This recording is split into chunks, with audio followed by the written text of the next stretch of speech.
We are ready for the 3:30 games. I'm watching the end of Penn State and Michigan first. So we'll see how this game ends first. And then we'll go on to the 3:30 games. That's why I started early, because this game is not over just yet. It looks like Michigan's going to win, but Penn State, they're fighting. They're fighting. Let me see here. I want to give some other score updates. Ole Miss is still barely beating Auburn 41-34. Auburn, I don't know how they're 3-3, but they're putting up a fight against Ole Miss. Oklahoma beating Kansas 49-35. They basically consistently kept a 2-touchdown lead. Kansas doesn't have their starting quarterback. I picked Oklahoma to win this game. I think the spread was by 7. I took Oklahoma and the points. That's looking good so far, but that still has a fourth quarter to go. I think it actually is over. Michigan, last time I checked, it was like 31-17. Now it's 41-17. So I guess the game is over. Penn State's offense was a no-show today. Honestly, their offense hasn't scored any points because one of their touchdowns was because of a pick six. So in total, their offense has scored 10 points. That's not good. And they had a top 20 offense going into this game. And I thought that Penn State had been tested, especially with road trips to Purdue and Auburn. And I know those aren't great teams, but tough road environments. And Michigan hasn't been tested at all. Their toughest game was a home game against Maryland where they only won by 7 points. So I'm going to be honest. I was a little surprised, or I am a little surprised. Maybe not surprised that Michigan wins this because it is a home game and Michigan is a top 10 team. But, man, I gave Penn State a chance, and it looks like they blew it. Michigan's chance of wrapping this one up is now to 99.8%. That's the second highest percentage you can have as far as your chances from the in-game ESPN analysis side of things. We've been having big-time issues with YouTube suggesting our live streams. Don't know why, but it's annoying. So everybody, if you would please hit the like button. That's what really helps the videos start hitting that YouTube algorithm. And if you know somebody that doesn't watch Going to Blue Dude or does, and maybe they don't know we're on live, let's spread the word, guys. We're going to have to do this one by ourselves because YouTube is not helping us. And we don't know why. We haven't broke any standards. We haven't broken any rules. So we don't know why this is happening. But you know what? We're not going to sit here and whine about it. We're just going to have to, force YouTube to start suggesting us. I'm getting sick of it. But we'll just do what we can do. That's it. Make sure I have all my pre-settings. I need to have more than one TV in here. That's one of my biggest problems. And we will update that and get more TVs in here. But for now, only have one TV. So, all right. So it looks like Alabama, Tennessee is going to be on CBS. And then Oklahoma State and TCU is going to be on ABC. Thought that would be on Fox. Maybe that is Fox. No, I'm on Fox. Fox is going to be, right now it's Penn State at Michigan, and then it's going to be Wisconsin and Michigan State. A little surprised about that one. Okay. That's cool. We got this. So 7 and, CBS and ABC. What channel is the NC State Syracuse game on ACC Network? That's the only game I won't get if that's the case, which I'm good with that. You can't, I'm not subscribing to the ACC Network. I have no reason to. Unless West Virginia eventually joins the ACC. Then I would have a reason. But right now I don't. So if it's on the ACC network, then might be SOL on that one. Give me 1 second, guys. And for whatever reason, this remote, whenever I'm on guide, it won't let me skip ahead to other channels. So I'm literally having to scroll right now. Live time right now. And we're in the 160s, and we need to get right around 200. Now we're in the 200s. All right, so let's see here. Arkansas, BYU. Maybe that could be interesting. Tulane at South Florida. No, thank you. Maryland and Indiana. No, thank you. Yeah, it looks like it's on the ACC network. Dadgummit.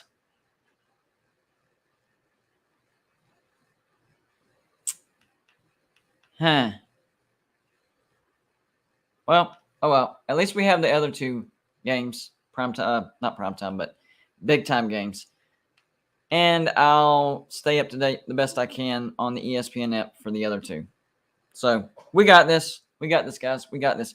And the reason I'm shooting kind of an overhang angle today is because the pennants, the pinwheel of pennants will come back whenever I enclose the front. So this will become a wall, okay, and we'll close in the back. So it'll be true stadium seating for the mini helmets. So until that gets done and the pinwheel can get put back on there, I basically line my desk with the pennants. I know it's kind of a weird look, but hey, it's the best I can do for now until we can step up our game. And so a lot of people are like, well, it looks like that birchwood is bending. Yes, it is. This is bending. It's not very strong. Don't worry. I'm going to reinforce. We're going to get 2x4s behind. We're going to get backs to every shelf. And on top of that, that door, which we're trying to cover up because everybody keeps asking, why did you cover up a door? Well, it's a closet that we don't use. But above the doors, let me scoot the camera up for a second. Above the doors, you see a space up there. We're going to run a shelf from one end of the wall all the way to the other end. So there's going to be a top shelf running all the way. That might be my top 25 shelf, something like that. You know, the top 25 teams, I got to move them every week. That's fine. We're going to keep this here. And if necessary, we'll extend this to the other door. So there'll be this and then another one of these that goes to the other door. So we'll have the stadium settings for the mini helmets, and then the top 25 is going to be on the top shelf that runs from one end to the other. I think it's a good idea. I think it's going to work out. I'm loving this idea. This wasn't the original idea, but our angles, we couldn't get our angles right because we set up the stair thing first and we tried to run it into the wall. It was not going to work out. So we did this, and we'll extend it to the other door. Now that we know exactly what to do, it'll be much easier. And then we'll run the top 20. I'll call it the top 25 shelf. How about that? The top 25 shelf. We'll run it from the edge of that wall all the way to the other edge of the other wall. I think it's going to work out great. I'm going to need some ladders, but you know what? It's going to be a good visual. That's what matters. Let me scoot that back down now.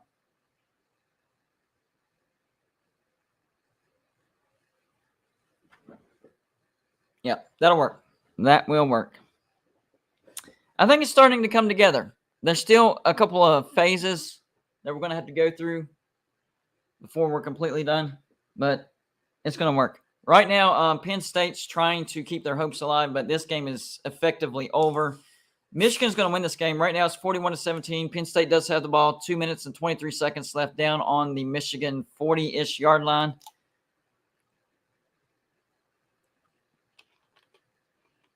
Y'all don't forget to hit the like button. We really need that right now because YouTube not suggesting us, but we will force them to suggest us the more likes we have. So even if you don't like me or any of the teams we're watching today, or even this channel, it helps grow the audience whenever you hit that like button.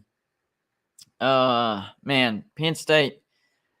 I picked Penn State to win this game. I thought they had been tested more. I didn't think the road environment was going to bother them that much because they went on tougher road environments. Purdue, Auburn, not as good of teams as Michigan, but I think the environment was better. And Penn State absolutely demolished Auburn on the road. So I am a little surprised at how badly Penn State is whooping, or how badly Michigan is whooping Penn State. Like, that surprises me. John Waffle says Penn State just got exposed. Yeah, they're effectively knocked out of the playoffs. Yeah, I would say so. I know they could still beat Ohio State at home, but if it comes down to tiebreakers and rankings, this is going to look like a bad win. I mean, a blowout or a loss on the road. Not a good look on your resume, but we'll see if they can come back and beat Ohio State at home. That's another bad play design. He was right at the first down. He caught the ball. That's a catch.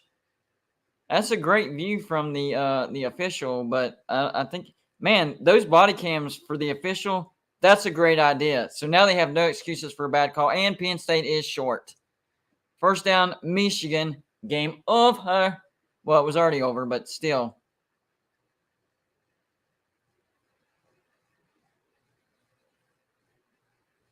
Michigan's showing class by doing a wave to Penn State, I guess. Yeah, that's cool. It's part of the game. It's part of the game. If I would have been at the Baylor West Virginia game, I would have probably been doing the same thing to Baylor. Don't get me wrong, that was a good win for West Virginia, but number one, we shouldn't have won that game. Number two, with all the breaks that we got in the game, we should have beat Baylor by like 3 touchdowns. The fact that we only beat them 43-30 when we had a lot of lucky breaks go our way, that's not a good sign. So I know it's great to win, and everybody's attitude kind of changes for now about Neil Brown, but that was an ugly, ugly win that we had no business winning. Our defense is terrible. I don't know why our defense is so bad. I really don't. Past 3 years, it's been our bread and butter. It's kept us in games we shouldn't be in, but this year it's a liability. Excuse me. I just ate some more pepperoni rolls. What did I do? So Rogers and Marco, or Marzos, sorry, not sorrow. Mazes, sorry. Rogers and Mazes, they sent me some pepperoni rolls. They were awesome. If you're in the Clarksburg area, give them a call or stop by. Even if it's just for pepperoni rolls, it's worth the stop. I'm sure they have a full menu if you want to go check it out. But just for the pepperoni rolls themselves, worth it. Definitely worth it. Oh, Michigan's still trying to score on Penn State. Well, they're not trying. Penn State's defense is just so bad at stopping Michigan's run that they'll probably score without even trying. Wow. All right, let me let's see.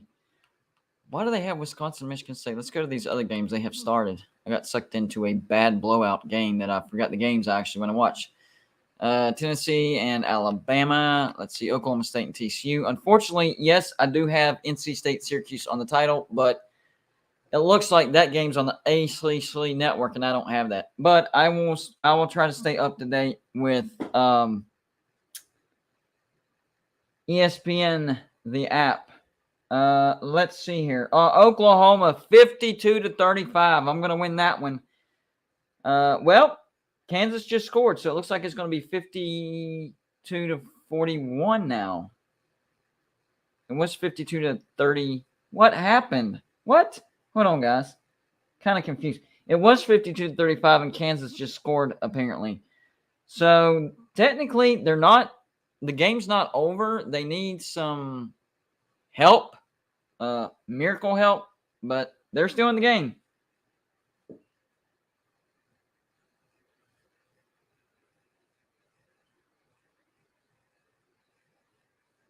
52-41, Oklahoma trying to get a big win over Kansas.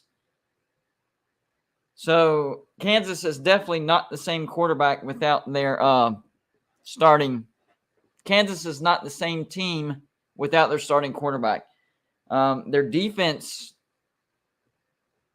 played horribly today, but Kobe Bryant, their star cornerback, left the game with a broken leg, so that doesn't help things as well. Apparently, it's 52-42 with 3 minutes and 31 seconds left. So the game's not over. They would need either they need an onside right now and recover, or they need a very, very quick stop on Oklahoma and then score quickly. And then either way, they have to onside kick. So why not onside kick now? Just do it now, Kansas. Do it now. It looks like Oklahoma State is kicking off to TCU. Let's check the other game real quick. So we know that Oklahoma State's kicking off to TCU, and Alabama is taking the field, so that game hasn't kicked off yet. That game is behind. Y'all said kickoff 3:30. It's past 3:30. What's going on? This is probably the most ruckus I've seen in Tennessee. I'm sure. I'm wondering why they didn't checkerboard the stadium. It's, I guess, an orange out, which is fine. You're Tennessee. You wear orange. But for big games, usually they do the checkerboard seating, and they did not do that. I guess they wanted everybody to know, we got a lot of Tennessee fans in here. All orange, all orange. All right. Let's go back to TCU. I'll try to stay up to date on the NC State game as well. 2nd and 8 for TCU in the shotgun. Duggan to run. He gains probably 2, so it's going to be 3rd and 6. So it might be a quick 3 and out for TCU right off the bat. And I did pick Oklahoma State in this game. I did pick Oklahoma State. So let's see.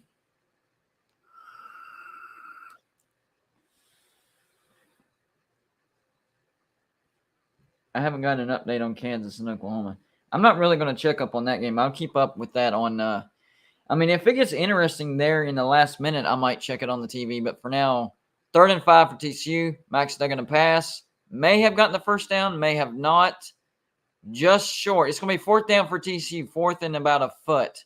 And they're going to go for it. No, 4th and 1. Almost a full yard. Huh? Full yard. That's going to be a full yard.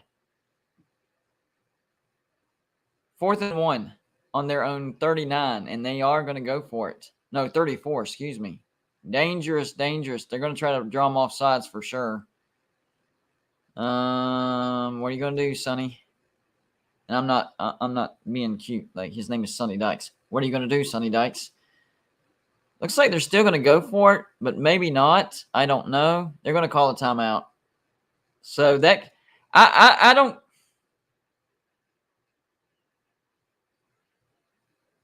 I don't understand why coaches do that nonsense. It's stupid. So the entire purpose of them going out on the field was to try to get an offsides. They can't do it, so they take the delay of game. That's a trend that I don't like. So you sacrificed 5 more yards of field position for Oklahoma State just because you wanted to try to draw them off sides, which the chances of that happening, not very high because people have kind of locked into that. Fair caught at the Oklahoma State 26. Not great field position, but not the worst field position in the world. What about Thursday night, guys? My gosh. Whew. That game probably shaved a good couple years off my life. I'm not even going to lie. It probably shaved a good 2 years. I mean, every game does that to me.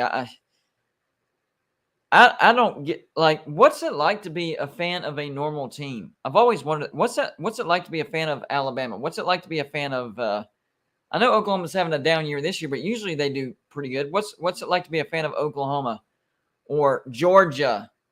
Oh, taking a shot. Underthrow that he should have had that. That was on the receiver. That was a great adjustment by the quarterback because he was well covered. And he actually underthrew him. It looks like he just lost track of the ball. I don't know. Taking a shot right off the bat. I like it. UCF 2nd and 10 on their own 27. I was wrong. It's their own 27. Bubble screen out to the right. I don't like that play call, except it works for everybody else except for West Virginia. So for West Virginia, we need to rip that out of the playbook. I don't like when we call a bubble screen. Our receivers are not big enough to hold those blocks, so we need to get rid of that. The underneath screens, the misdirection screens, I'm okay with that. Bubble screens, don't like it. Handoff, first down, breaks the tackle, down to the 41-yard line. Oklahoma State has a really good offense this year. Their defense is taking a little bit of a step back. I was expecting that because Knowles off to Ohio State, but it's not a terrible defense. Oh, and they have a quick offense. They're third in the nation as far as how fast they snap the ball. They just showed the stats. TCU is 66th, so their offense is a little bit slower. They like to run it fast. Oh, a flea flicker. Plenty of time, too. Wide open, down the middle. Almost broke it for a touchdown. Great flea flicker right there. Trick play worked to perfection. And that was a flea flicker to the tight end. I don't know if I've ever seen that. Flea flicker to the wide receiver. We've seen that, not often, but often enough to know what it is. But a flea flicker to the tight end, I've never seen that. That's a well-designed play. Good job. So Oklahoma State looking to take the wind out of the sails of TCU right off the bat. And that pick is looking good so far. TCU stalled. Oklahoma State moving the ball. Oh, snap over his head, fall on it, had to fall on it. That was on the center. What are you doing? Dude, that's football 101. You're the center. Your job is to snap the ball. And block. Right over his head. I mean, it was catchable. It was high, but the timing was off. That's what got it. Oh, man, taking a page out of the playbook of Zach Frazier.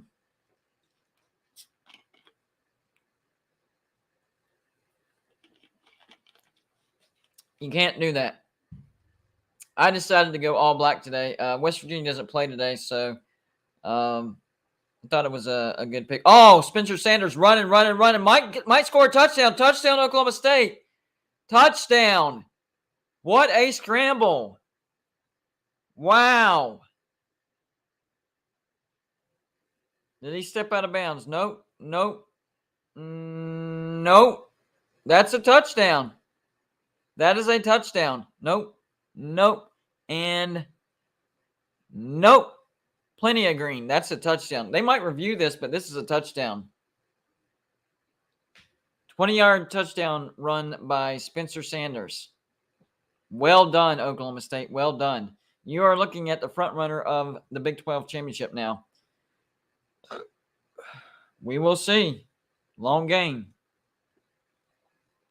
Let me check the Alabama-Tennessee game real quick. Looks like Alabama had to punt, actually. Yep. Alabama had to punt. I don't know if it was a 3-and-out or how many downs they ran, but they had to punt. And Tennessee has good field position. They're down on their own 42-yard line now. So Alabama off to a decent start. Not Alabama, excuse me. Tennessee off to a decent start. Over 100,000 at Neyland Stadium. This is going to be a good game. I picked Alabama. I think Alabama wins by 7 to 10 points. Not off to a good start, though. Had to punt. Tennessee has decent field position. Let's see if the Vols can do anything on their first possession. They have the ball on their own 44-yard line. Hendon Hooker back in the shotgun. Hendon Hooker is a legit Heisman Trophy contender. Over the middle, first down, Tennessee. Oh, what a push. So it looked like he had the first down, but they let the play keep going. So he lost the first down, and it looked like his momentum was going to be stopped there. But then he was pushed past the first down. So he got the first down, lost the first down, and then regained it. Hendon Hooker back to pass again. Now he's going to scramble out to the left. He's going to have the first down and a lot more, about a 15-yard gain. Tennessee is on the roll. Already. Uh-oh.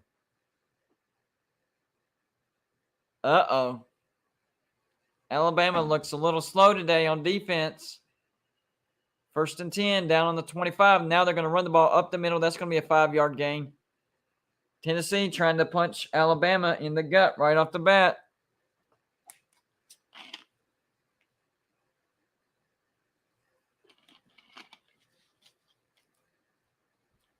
Oklahoma does beat Kansas by 10, so I won that pick. That looked like a face mask right there. Is that going to be a flag? Possible? Nope. It's going to be 3rd down. Loss of 1 for Tennessee. Oklahoma does defeat Kansas, and I took Oklahoma, and I think they were favored by 7.5 when I took them. And I'm glad I took them at 7.5 because the final was 10.5, and they only won by 10, so they did not cover that. Tennessee with the first down. Tennessee with the first down. So they are well within field goal range. So they'll probably get the first points. I'm gonna check this Facebook site that I pick games all the time on here. I'm trying to remember what the line was whenever I picked it. 7. So no, not that's the wrong one. 7.5. So I covered. I took Oklahoma and laid the 7.5. Make sure. Sometimes you forget. I think I took Oklahoma. Pretty sure I did. Where'd it go? Where'd it go? Where'd it go? Well, now I can't find it, of course. Oh, there it is. Yeah, I took Oklahoma and laid it. I lost the Penn State one. Did Illinois win? Who won that game? Because I took Illinois against Minnesota. Well, Minnesota was a 6.5 point favorite whenever I took them. So even if they lost, as long as they lose by less than a touchdown, I'm good. But I think Illinois won that game straight up. I was picking the Illini to win. Let's see how. Yep, they won 26-14. Won that one. Won the Oklahoma. I lost the Penn State one because I picked touchdown Tennessee, by the way. Sorry, I missed it.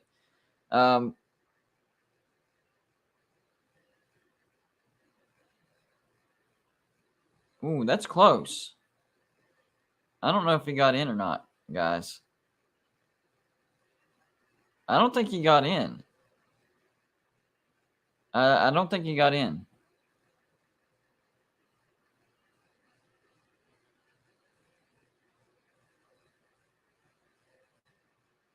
Let's see, right? Well, maybe he did. Maybe that's a weird. That's one of the closest ones I've seen in a while. Who did I take? Okay, so Texas did beat Iowa State. Was that in one of the pick'ems? Sorry, guys. I'm trying to update myself on my pick'ems in this Facebook group, which last year I won first place. So I won a total of $275. Haven't had a good start. I do start off slow in my pick'ems because it's basically a guessing game at the beginning of the season, but I start to gain traction. Looks like Texas and Iowa State wasn't even on there, so I'm good so far.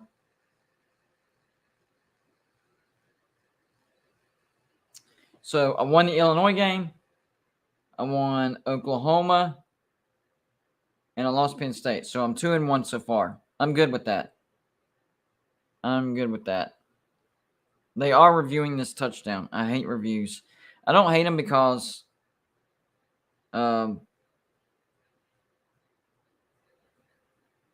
don't hate them because of what they do. I hate them because of how long they take. I understand them trying to get it perfectly right, but I mean, it either is or isn't. If it's that close, then you're just going to have to make a judgment call. Touchdown stands. So there was not enough evidence to overturn it. That could have gone either way, so I'm okay with that call. If they would have called it no touchdown, I would have been okay with that as well. 1 sec, guys.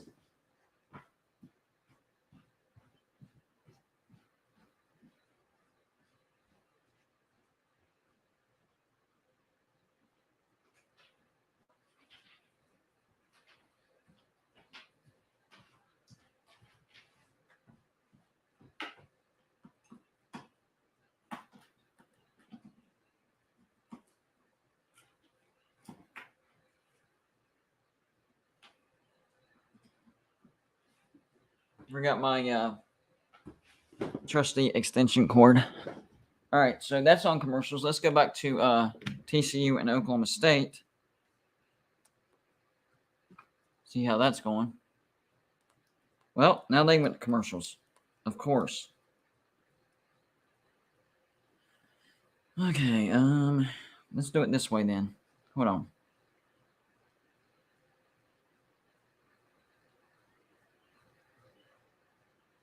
Oh, it looks like TCU's on a 4th down. This is a bad start for TCU. Like, worst start you could have hoped for.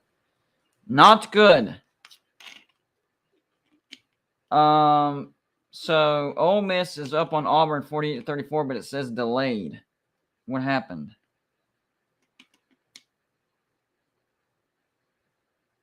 It is in the fourth quarter. And the last touchdown was scored with 6 minutes and 26 seconds left.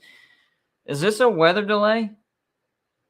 I might check the radar down there in Auburn, Alabama to see what's going on down there. Hold on, guys. Yes, I'm a weather geek as well. I watch weather YouTube channels all the time. I do see severe thunderstorm warnings, but I don't see anything for wait, this is in Mississippi. Excuse me. There's Oxford up there. Yep, there are some storms near Oxford. I don't see anything really bad. But I guess there's some lightning going on.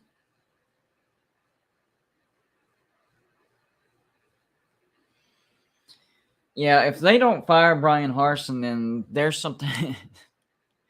They're a bunch of idiots. But the thing is, here's the problem. They just fired Gus Malzahn not even 2 years ago yet, and set a new record as far as buyout. They paid him a lot of money to not do anything, and now they're going to have to fire somebody again and have another buyout. This is not good for Auburn. They're gonna be in some debt here.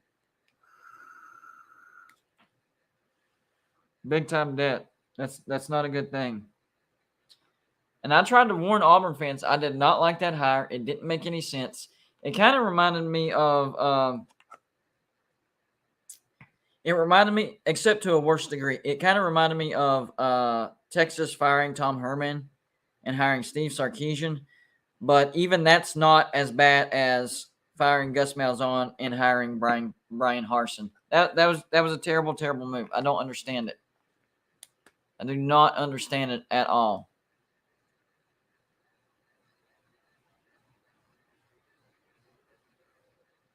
Oh, they're showing the replay of Baylor winning the Big 12 championship, and Oklahoma State was literally like 2 inches short. That was a crazy game too. Wow. You'll make sure to hit the like button. Helps us out a lot because right now YouTube is being a son of a bee. They're not, giving us recommendations. We don't know why. We haven't broken any rules or anything. So we have to do this ourselves. So let's get some likes. Keep the comments coming. Everything that helps the channel, we need it because YouTube is getting on our nerves, and we have to handle our business ourselves. We have to force YouTube to start recommending us again. And they were recommending us a lot there for a while, so I don't know what happened.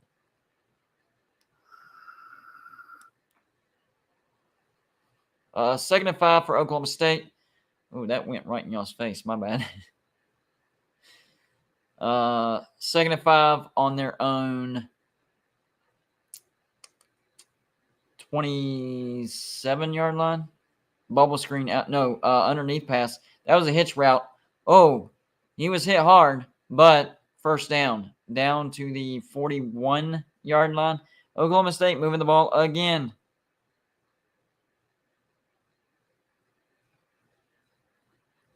Yikes.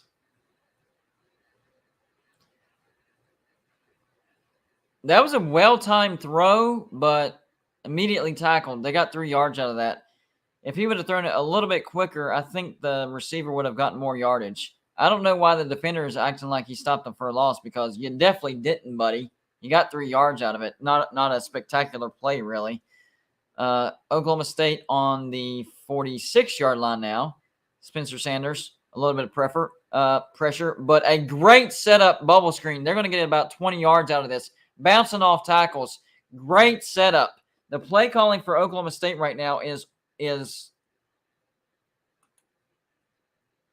perfect, to be honest with you.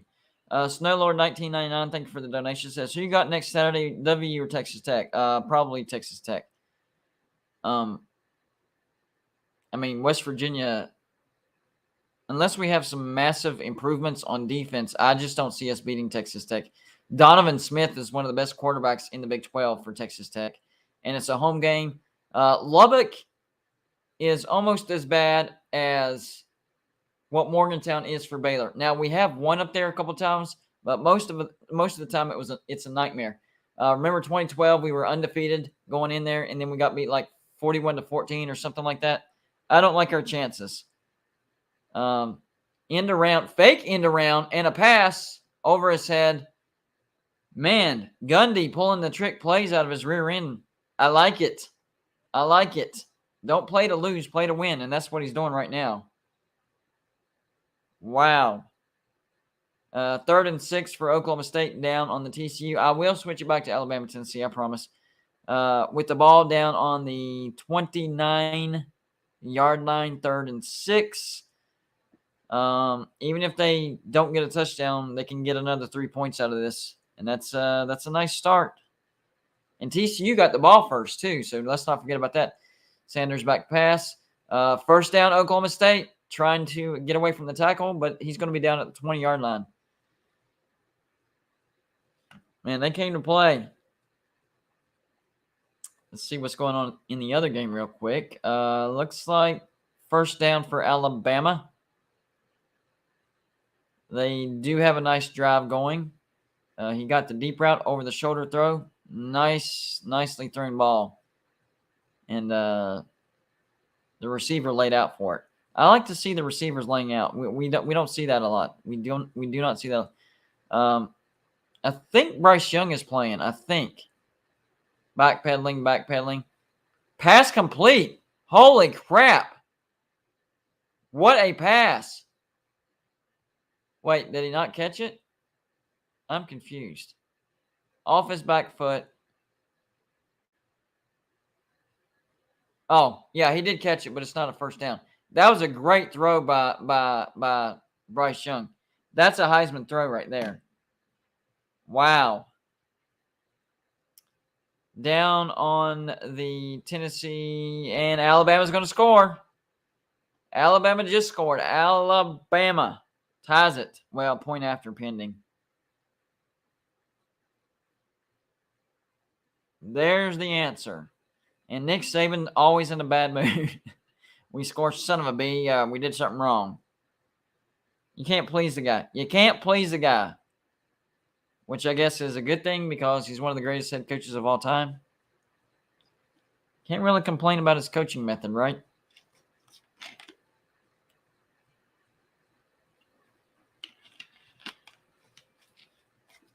Point after is good. Alabama ties the score. And after Thursday night's game, I will not ever take a point after for granted because it turned out to be a big play for West Virginia when we blocked that point after and Jacoby Spells took it to the house for 2 points. And we won by 3. So don't take those point after for granted. It can be a game changer, as it was for West Virginia. All right, let's go back to Oklahoma State. TCU. Looks like Oklahoma State scored again. Yeah, 14-0. Wow. Ooh, this is a bad start for TCU.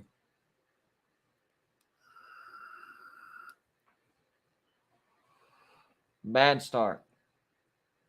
Not the good.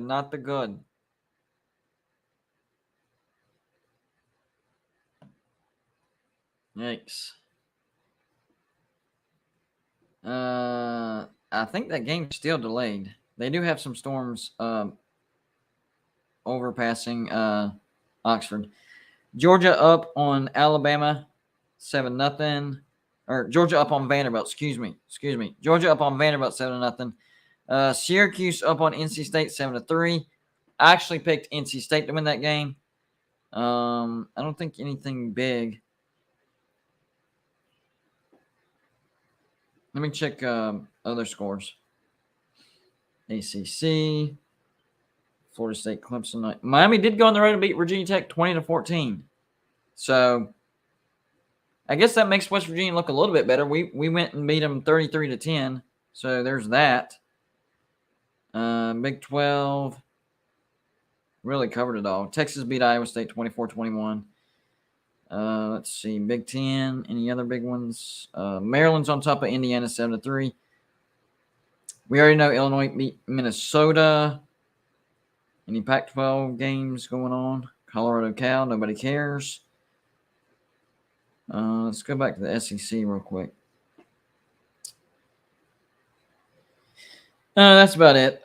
Ole Miss Auburn delayed. I'm not sure how much time is left in the game. 48-34, Ole Miss leads. Last touchdown was scored with about 6 minutes left. Go to it. I hate this. Let me go to play-by-play, and it'll tell me exactly how many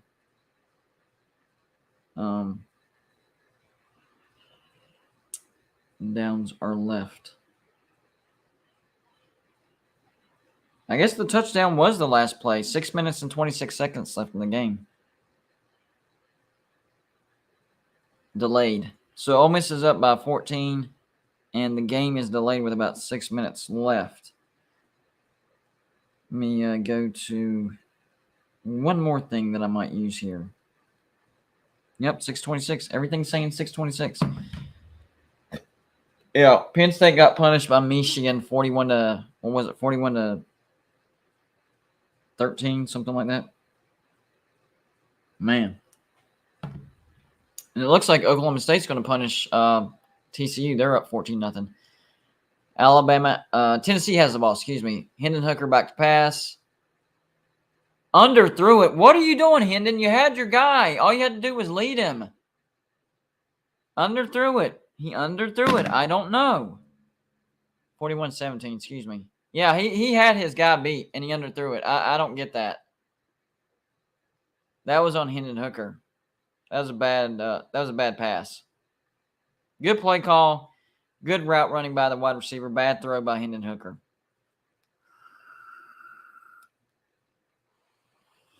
So it's going to be 2nd and 10. I need to get a fan so it doesn't blow.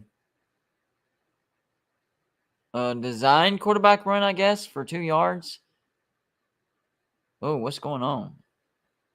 A little roughage going on.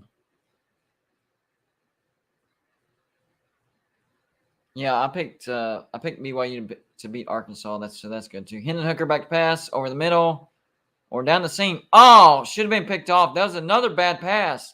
Flag.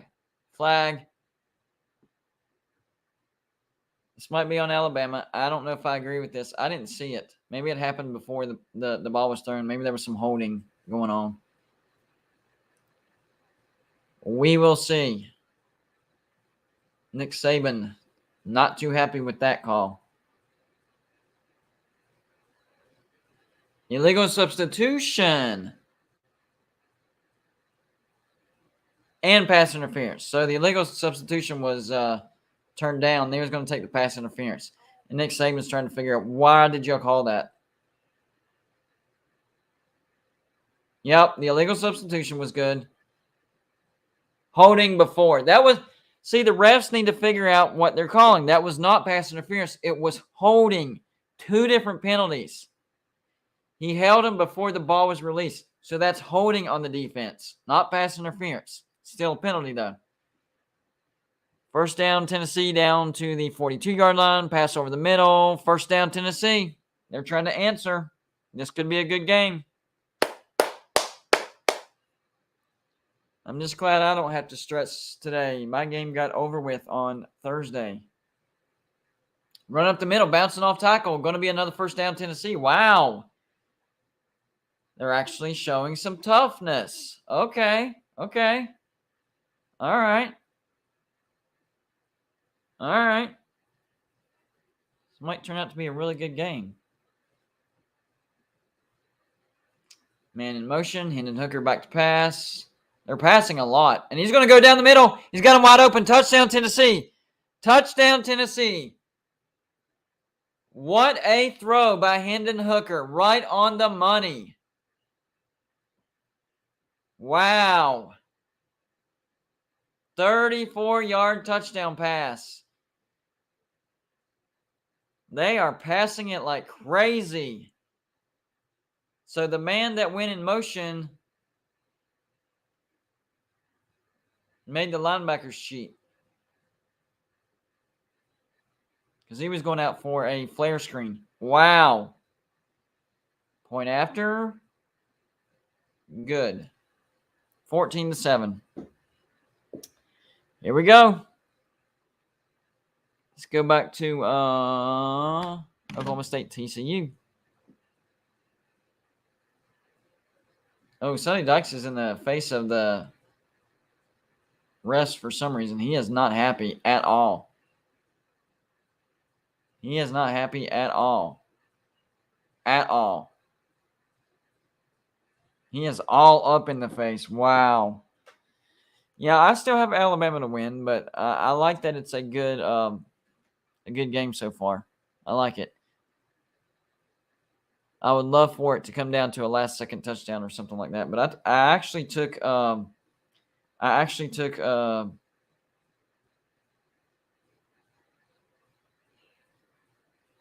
Alabama in the points, so I got to stick with it.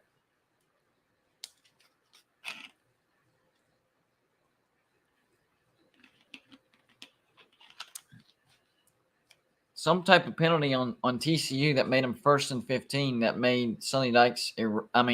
He lost it. Max Duggan back to pass. He's taking a deep shot. His guy is open. Down to the 1. Down to the 1 yard line. Looks like TCU about to score.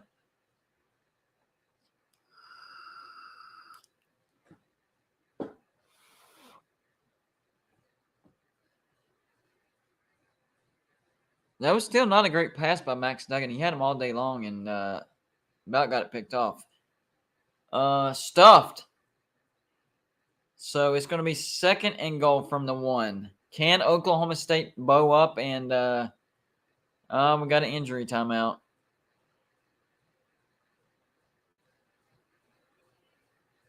Injury timeout. Injury bug going around. Looks like a defensive lineman. All right, let's go back to Alabama and Tennessee. Still on commercial. Should be coming back, though. Come on. There we go. Oh, I love this shot of the stadium. It's on the outside rim of Neyland Stadium, so you can actually see the people leaning on the fence. I would definitely be testing the strength of that fence before I lean on it. I mean, you can see it's clear. It's a clear fence. That better be one heck of a fence for me to lean on it. Tennessee kicking off. Neyland Stadium is a rocking right now. Short kickoff, so Alabama had a chance to return it. He's going to go out to the left. He's going to be out at the 27-yard line. All right.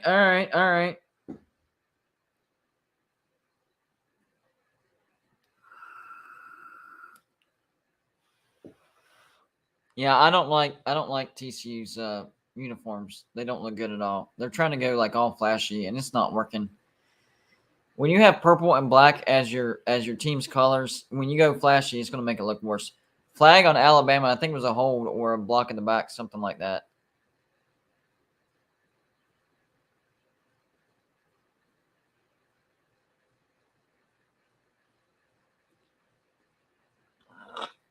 Excuse me.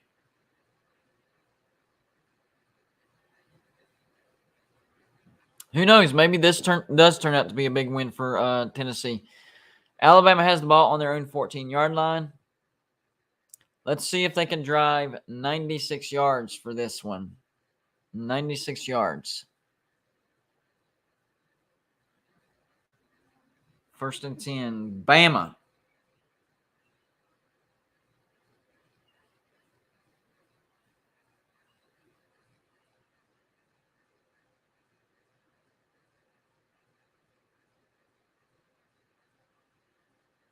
Bryce Young, a lot of time. Flag on the play. Maybe it's he's running down to about the 43-yard line. That's a gain of 30 yards at least. There is a flag on the play, but I think it's offsides. I think that was a free play.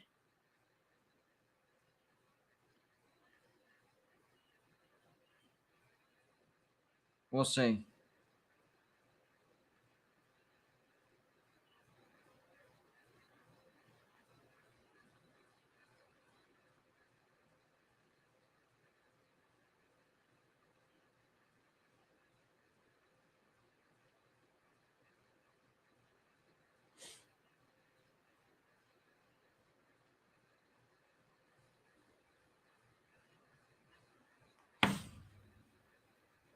Oh, maybe it was on Tennessee. 1st and 17. I don't think I've ever seen that. 1st and 17. What happened? I missed something. They're backed up big. I thought that was a free play, but I guess it wasn't. Bryce Young looks a little frustrated right now. He's going to have to show some composure. Oh, yeah. 1st and 17 down on their own 7. Bryce Young back. Another flag. What is going on? False start, Alabama. Yikes. Yikes. So they're backing up halfway to the goal, chunks at a time. Oh, man. Who was that on? The receiver? He was the one dancing up there acting like he shouldn't have done it. 1st and 20 from their own 3. Alabama looks a little rattled. Play adjustment. All right. Now they hike it. Inside blitz. A little bit of pressure. Over the middle. Dropped it. Wide open for Holden. Wide open, and he flat out dropped it. Should have had that, bud. Should have had that. Nobody was even there to pop him, so I don't know why he dropped that. Sometimes whenever a receiver drops it, it's because they see somebody coming for a big pop. Wasn't the case. So it's 2nd and 20 for Alabama. Wow. They're not looking good right now. A little bit rattled, a little bit undisciplined. Bryce Young back in the shot. Oh, over his head. Over his head. He recovers it. Gets the ball off. Deflected. Wow. That could have been disaster. That could have been disaster. Alabama just avoided a complete disaster. Wow. How he stayed in bounds, I have no idea. And he got a decent pass off. Decent. Could have been picked off, though. Yikes. What is going on? I thought for sure he was going to step out and get a safety. He avoided it. Neyland Stadium is flat out rocking right now, guys. 3rd and 20 from their own 3. They're just trying to salvage this. Is that a delay of game? That should have been a delay of game. Over the middle. Did they stop the play? He caught it. Flag. Oh, it was a delay of game. Yeah, it was a delay. I was wondering why they didn't call that. Man. Why did they let the play go on like that? They should have, blown it dead right then and there. I guess it's that loud. 1, delay. I called it. 3rd and 22. Yikes. 3rd and 22 from their own 2.5. Or 1.5, excuse me. Right around the 2. This is not good.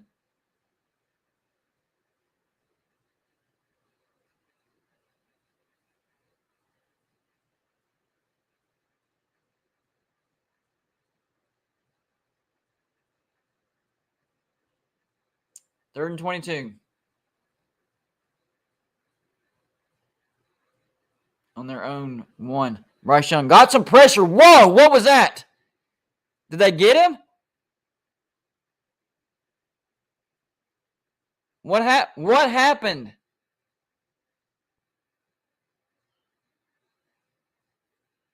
Did he get the ball off? I'm confused.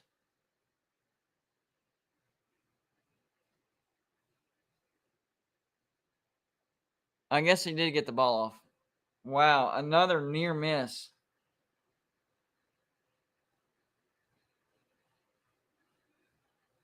I think I just got it today, so I'll do a shout out of the West Virginia terrible towel. I thought it had already done it, but I'm going to do the shout out of that. Alabama back to punt. Short punt. Tennessee's going to have tremendous field position. 35-yard line. Yikes. Yikes. Alabama fans are wondering what in the heck's going on right now. We are not used to this. Good old Rocky Top came to play today.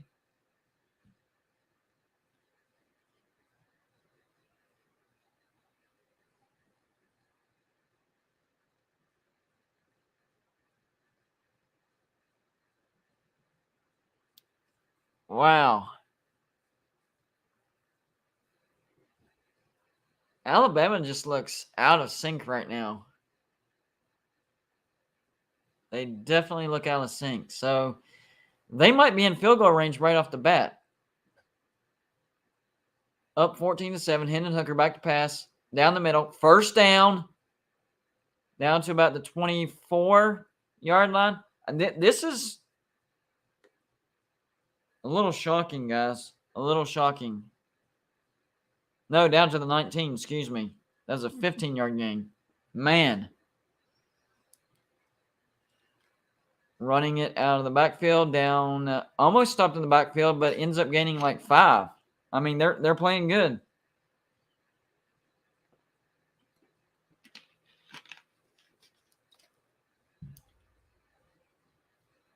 Man, 2nd and 5. They're going to run it again. Fast.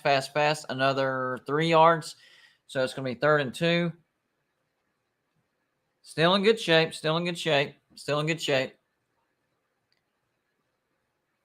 This is nuts. 3rd and 2. What are they going to do? Nice play design. Touchdown, Tennessee, it looks like. Yes, touchdown, Tennessee. These play designs are nice.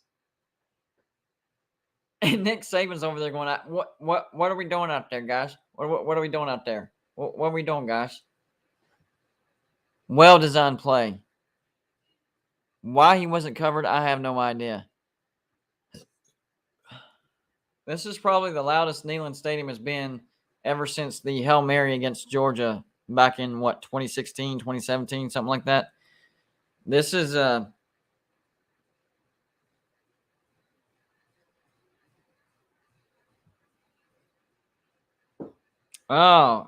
directly from a W cheerleader. That's pretty awesome. Yeah, I saw that note. Yeah, that's definitely a touchdown. Like, I don't even know why that's in question. Sheesh.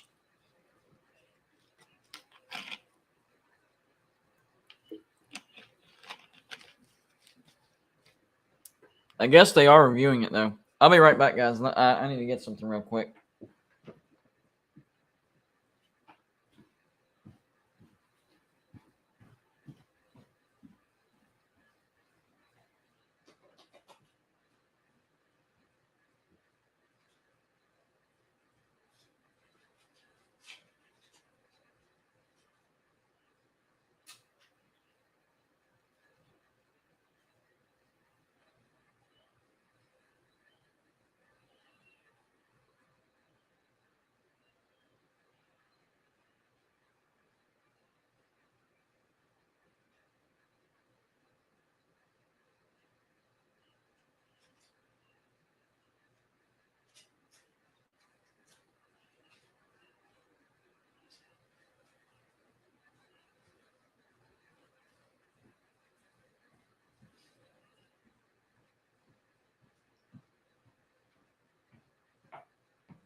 There we go.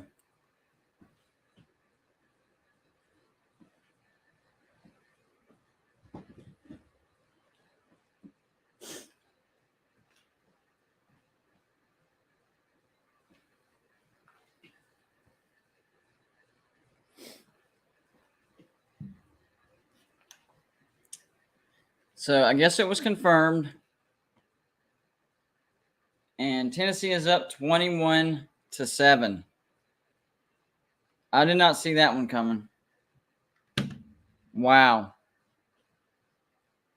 Let's see. Oklahoma State does have the ball now. They're up 14-7. Down on the TCU 24. So they're driving. Oh. Almost caught.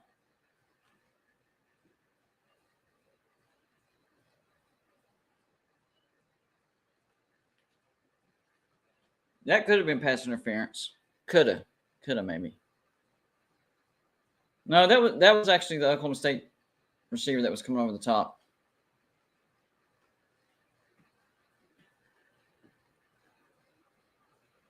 Third and 10 for the Pokes.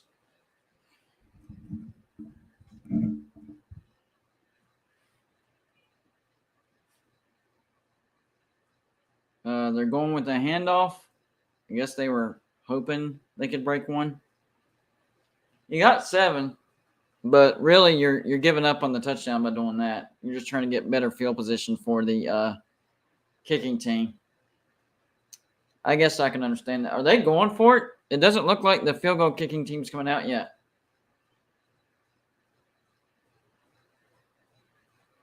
I don't know about this. It is field goal. Never mind. Excuse me. Misread the situation. Kick is up. It's good. Oklahoma State up 17-7.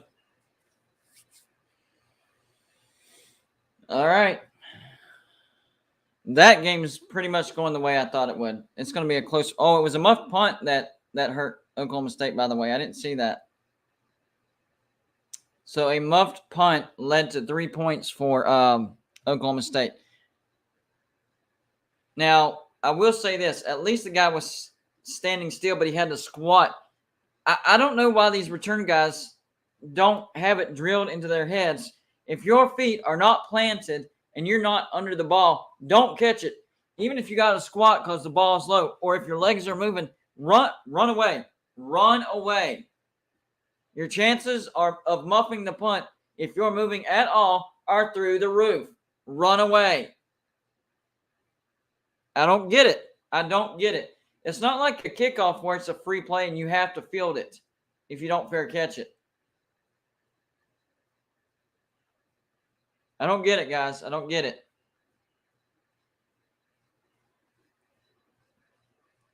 Alabama's in all sorts of trouble, guys. So Tennessee's kicking off. Can they come up with another big stop and stretch the lead? I mean, Tennessee is one stop away from stretching this lead to 3 scores. Not stretching it to 2 scores, stretching it to 3 scores. So Alabama has to score here. They have to. All right, they're going to let it go out. I guess they learned from the last possession to at least give yourself a 25-yard cushion.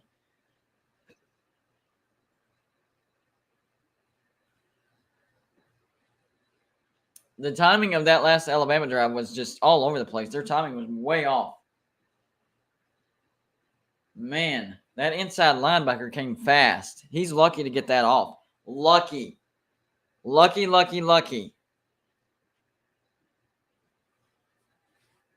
I went all black today because West Virginia isn't playing, so I'm a little more relaxed today, guys.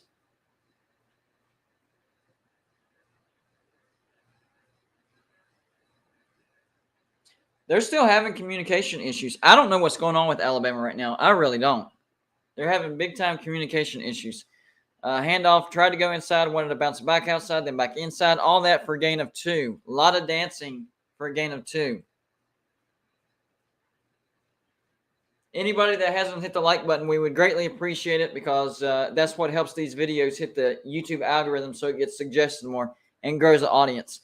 We're having a difficult time with YouTube. They're not suggesting us like they should be. They were there for a while, but over the past 2 weeks, they haven't. We don't know why. So we have to do this ourselves. So please hit the like button if you haven't done so already. That's what helps these videos the most. And keep the comments coming too. That helps as well. 2nd and 8 for Alabama. Bryce Young has some time. Still dancing. Almost sacked. Going to get it off. Incomplete. There is a flag. This could be holding on the offensive line. It probably is holding. If you have any questions for me, or you have a comment about any of the games that's already happened, or the games that we're watching right now, your favorite team, your most hated rival, you want to trash talk West Virginia or troll me, make fun of me, hey, best way to get my attention and get everybody's attention is the super chat button. It's that little $ that you see on the bottom right-hand corner under the comments section. By the way, that was holding on Tennessee. And it's surrounded by a heart now. So all you have to do is tap on that $, and anything you put in the super chat will be thrown on the screen, just like you see with Snowlord 1999. Even if you're making fun of me, we appreciate you supporting the channel so much. It's going on the screen. So Alabama gets a first down off a defensive holding for Tennessee. Run up the middle. He does break a few tackles, almost a first down. So maybe that penalty was exactly what Alabama needed. Perhaps. We will see. At least they're moving the ball. They're looking halfway decent. Where's Jeff Grimm? Usually he's in the chat section, and we're specifically talking about Alabama. He's nowhere to be found. Tennessee first down around midfield.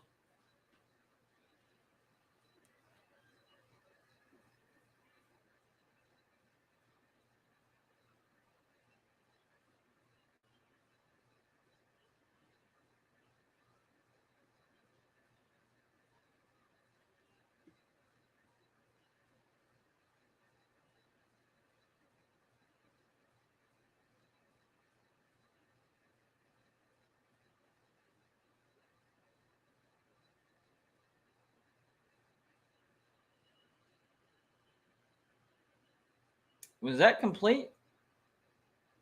Yep. It looks like the refs are saying that was a complete pass by Alabama.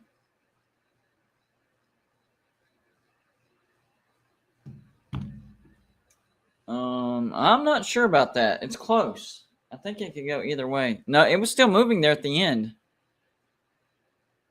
It looks like we have a Tennessee defensive lineman or linebacker down right now, taking a knee.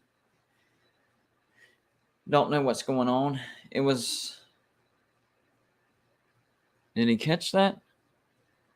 He's bobbling it. He's bobbling it. He's bobbling it. He's bobbling. That's not a catch. That's not a catch. No. That's not a catch. Not even close. Not even close. Incomplete. No. All you have to do is look at that back angle. He was not. He was juggling. I mean, easy. Easy. Juggling's not catching. Juggling's juggling.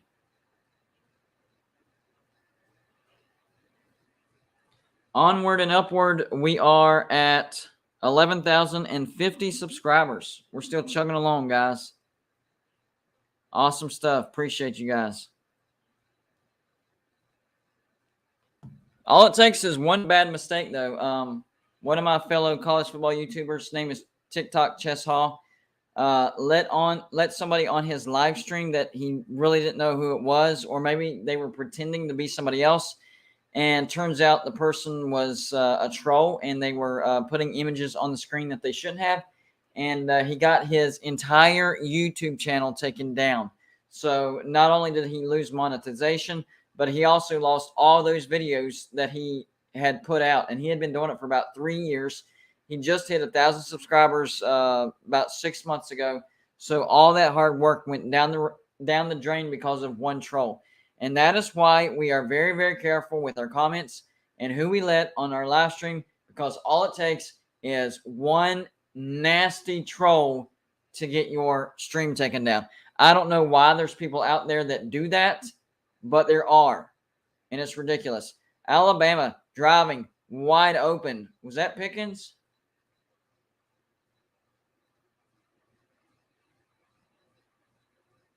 I don't know. What's George Pickens been up to? Is he productive for Alabama?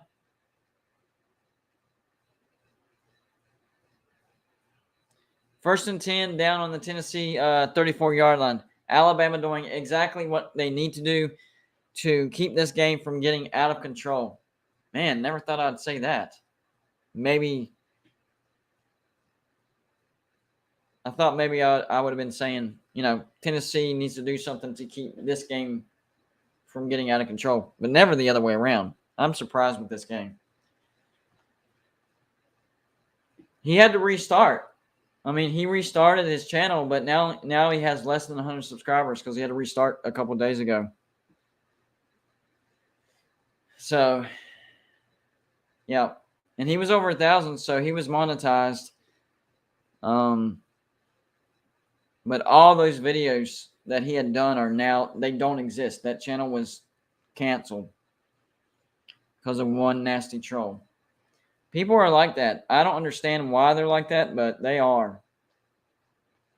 Alabama down to the 23. Handoff to the outside, cutting to the inside, down to the Tennessee 7-yard line. 7 or 8-yard line. Alabama driving.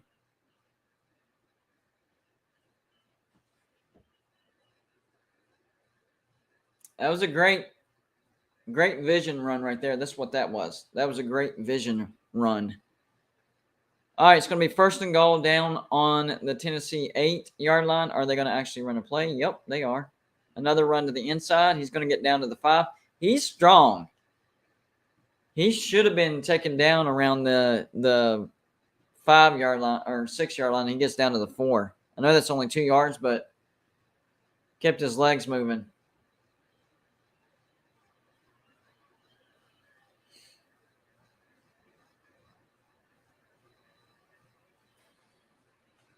All right, let's see what's going on in the other game. I got sucked into that one. I wasn't checking on the other game. Well,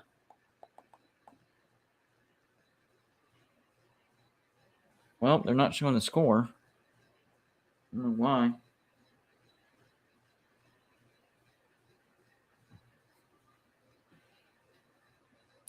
I guess they called the game. Ole Miss does win 48-34. I guess they called it.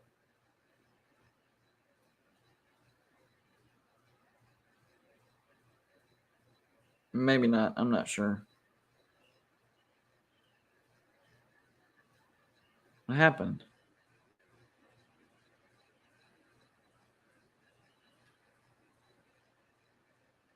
No. They restarted. Never mind. Ole Miss won 48-34. Final. How Ole Miss allowed... Oh, deep shot by Oklahoma State. He should have caught that. What are you doing, man? That should have been a catch. If that would have been Mike Wallace, he would have caught it. Right in the breadbasket. How do you not catch that? I mean, that's easy for me to say. I'd probably drop it 9 out of 9 times. But, I mean, they're, that's what they do. You're allowed to criticize. I promise. It's allowed.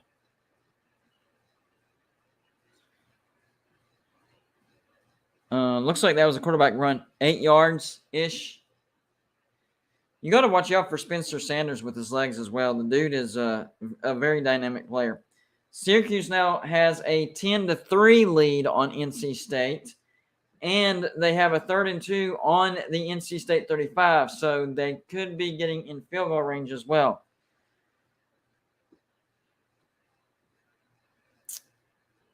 Huh.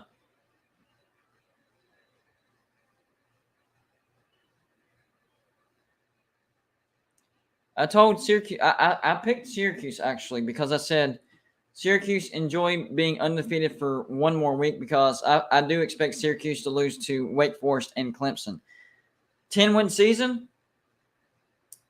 big time possibility, but if you look at their schedule, it's really not that tough.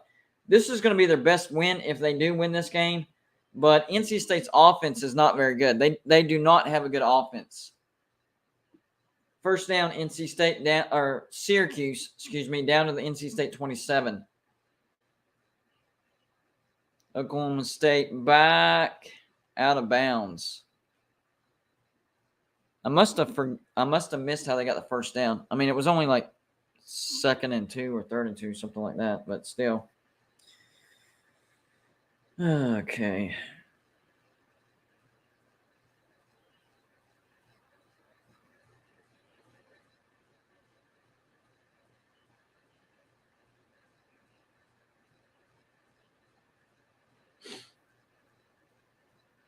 Sorry, I'm checking my picks from earlier.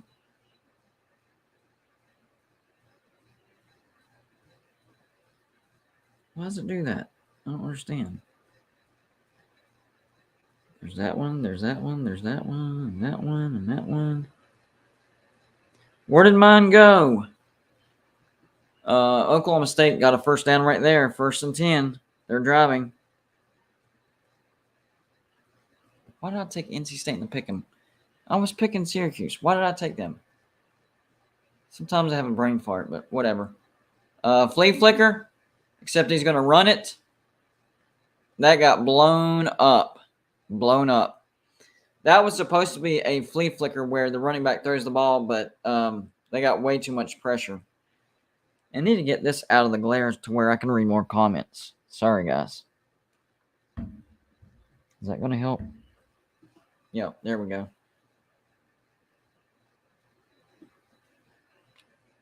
So, Oklahoma State trying to get in field goal range. Back to the other game. It's surprisingly 3rd and goal. Okay. So, Tennessee's defense is holding up pretty well right now.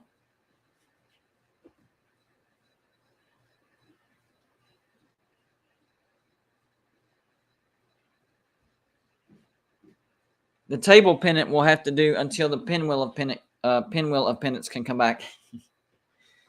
Not bad, right? Table of pennants. Bryce Young back to pass. It gets tipped. Almost intercepted. Wow, that would have been huge. That would have been huge. Bryce Young is off. He was looking for a flag for roughing, but he did get whacked in the face. He might have a case, but, lucky he didn't get that picked off. So Alabama's going to, after a nice drive, Alabama's going to try to kick a field goal.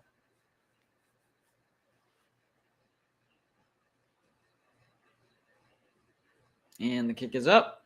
And the kick is good. 21-10. Why do people try to give false updates in the comment section? You realize I'm flipping between games, right? So if you're giving a false update, it's going to get exposed. Tennessee is up 21-10. Nice try. Nice try.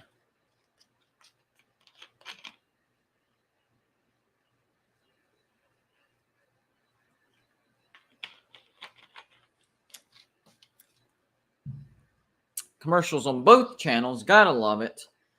Paying the bills. So let me check the NC State game.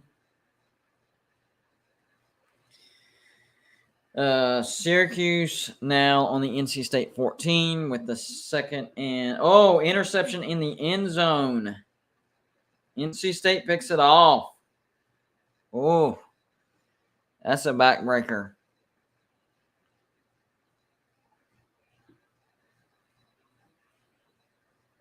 So I guess an ill-advised pass by Schrader. Didn't DeVito transfer to Illinois, and now Illinois is doing really good too? Huh. I guess Syracuse has had some decent quarterbacks come through here recently. I don't know, guys. See if the commercial's off on the other channel. Nope, not yet. Man, it's so boring when commercials are on. Hate it.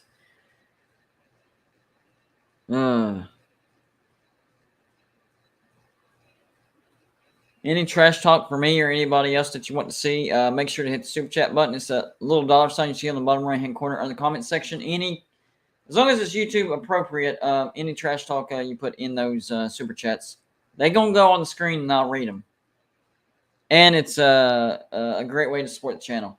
That's one of the big ways to keep the channels going. This is what I do full time. And I can't complain. I really love this job. It's an awesome job. Very, very lucky. I am. I am very, very lucky to have this as a job. I admit it. All right, Alabama's kicking the ball off. Let's see. That's going to be a touchback.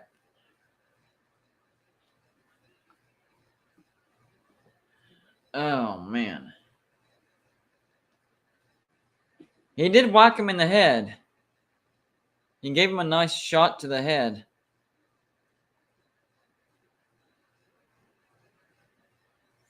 That could have been unnecessary roughness. Oh, Devin Leary's out. I didn't know that. Yikes.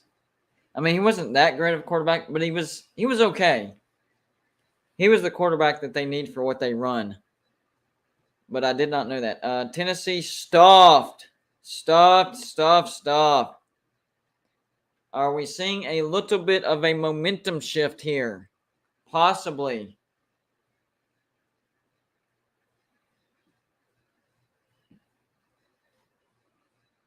Possibly. 3 touchdowns on their 3 previous drives.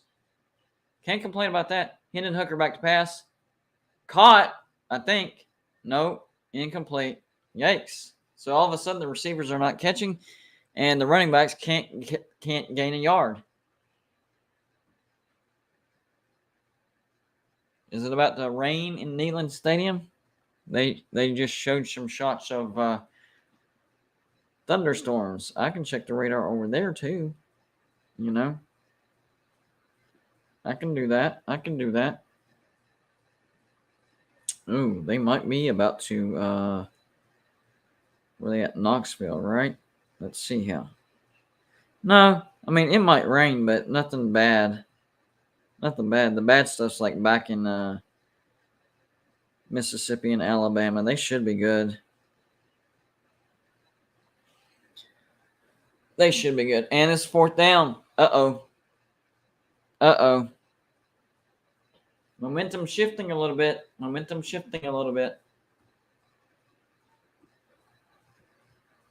Yep, this is Tennessee's first punt. So credit to that, but it didn't happen at a good time. Because there's a little, you can feel a little bit of a shift in the air. So, punt was off, but he caught it. You see that? He was like, meh. So, great job by the punter. Oh, what happened? Did he muff it? He muffed it. Tennessee got the ball. Wow. And Nick Saban is like, what are you? Oh, my gosh. I haven't seen him get that mad in a while. Nick Saban is absolutely livid. Tried to get out of the way. And then that guy tried to pick it up. Why he tried to do that, I don't know. Whoever number 24 is for Alabama, why he tried to get that ball, I have no idea. He deserves to be ripped. That's a bad, bad mistake. The guy who actually fair caught it did the right thing. And then the guy behind, why did he try to do that? That was Robinson, by the way. And I understand why Nick Saban is mad now. I understand. That was a bonehead play right there. Bonehead. Wow. Tennessee with the ball back down on the Alabama 40. That is a big mistake. That could give Tennessee the momentum back right there. Wide open down the middle. And he's going to take off. Down to the Alabama 8-yard line. That is going to turn out to be a significant play. And John Waffle thinks that the dynasty is over. You might be right. If they lose this game, you might be right. Tennessee right up the gut. The pal is still moving. Holy crap. Down to about the 2-yard line. Man. Second and goal. So fired up that they just went offside or false started. Dude, you got to calm down, man. You basically just erased the first and goal play, doofus. You literally just erased the play. You idiot.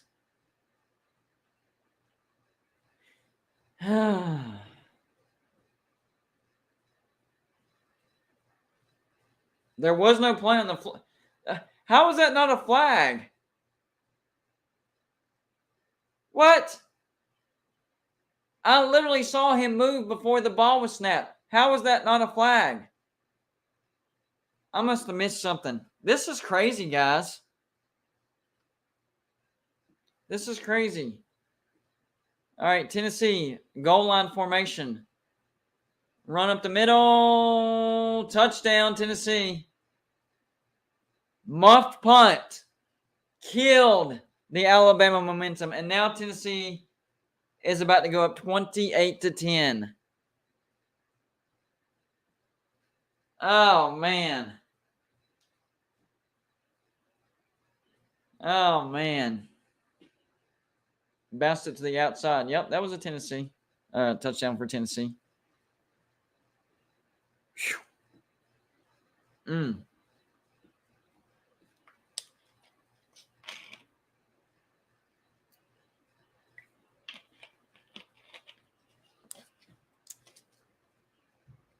I know Georgia's playing Vanderbilt right now, so they're probably not paying attention to this game. But if they were, they'd be like, holy crap.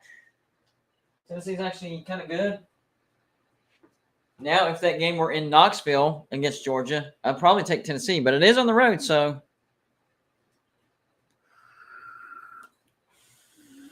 New score because of a bonehead play by Alabama. Tennessee 27, Alabama 10. This is not what I was expecting, guys.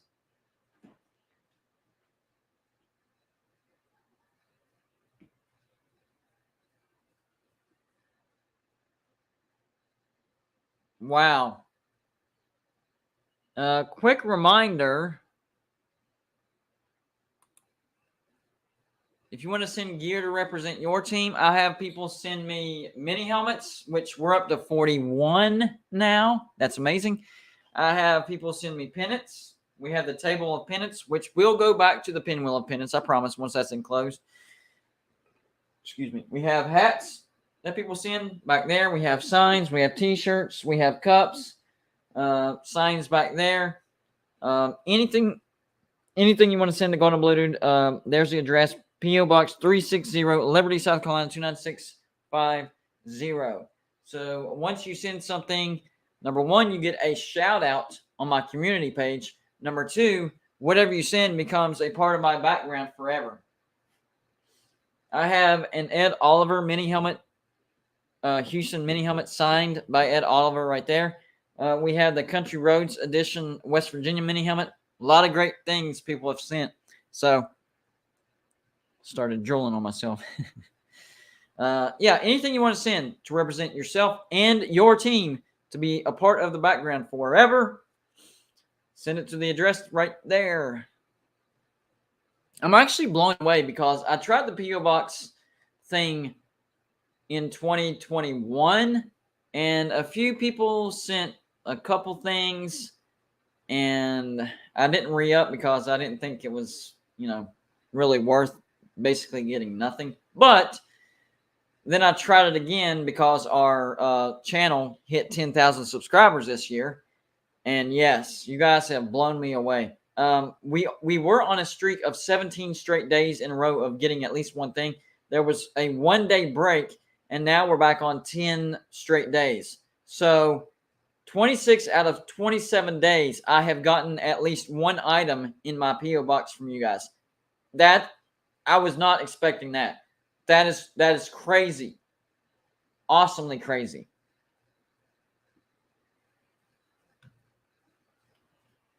And Kansas State is the team that's actually gotten repped the most. I have a Kansas State pennant right there. 2 Kansas State mini helmets, one right there and one on the shelf. and then a Kansas State koozie over here and a Kansas State little sign. The Kansas State fans, they really want to represent their team. It looks like TCU did score on a trick play of some sort. I'm not sure. Oh, maybe not. Or was that an injury? Why are they showing this? Trying to figure. Was that a stop on 4th down? Why are you showing this over and over?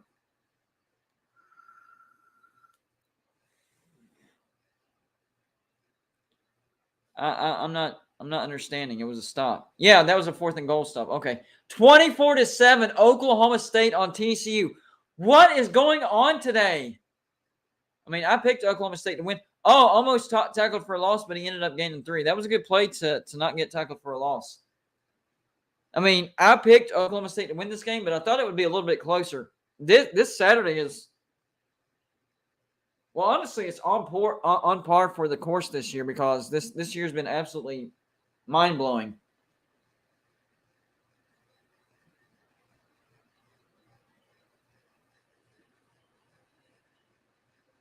So Oklahoma State is up by 17, 24-7 over TCU. 3rd and 8 though, so they might be blowing a 4th and goal stand. TCU fans trying to get loud.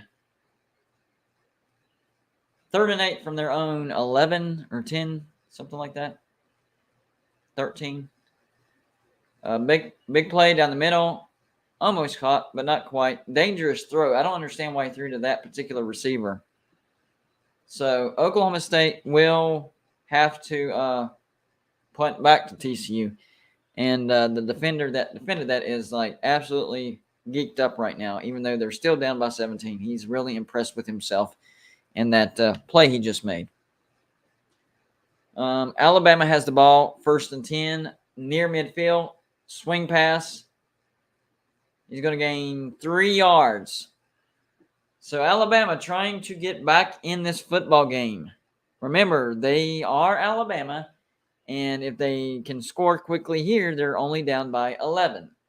And, well, they'd probably go for 2 and stay down by 10. That's just a guess. Or maybe they don't. I don't know. 2nd and 5. Run to the inside. Gain of 1. All right, so another important 3rd down. This is 3rd and 4 for Alabama.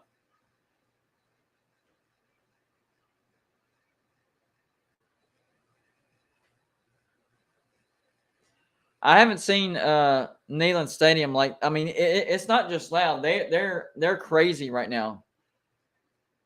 This is a crazy atmosphere.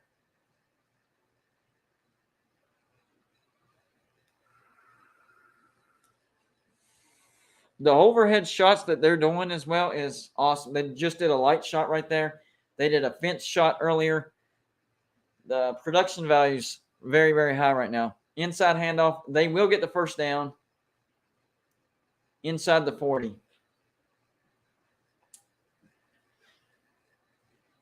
Inside the 40.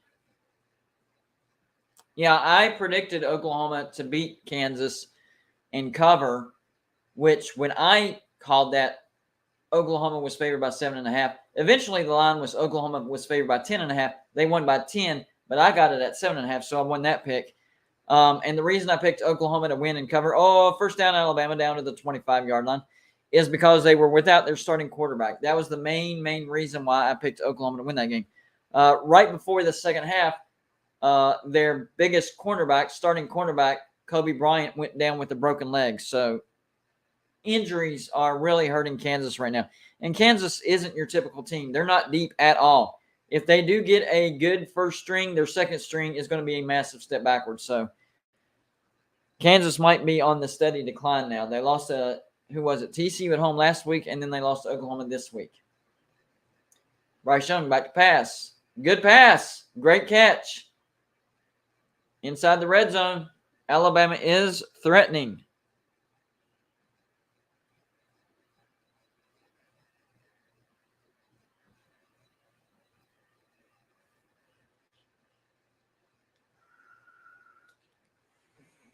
First and 10 on the Tennessee 13. Bryce Young hands it off. Oh, almost tackled in the backfield, but missed the tackle and then tackled down on the 6-yard line. Getting close.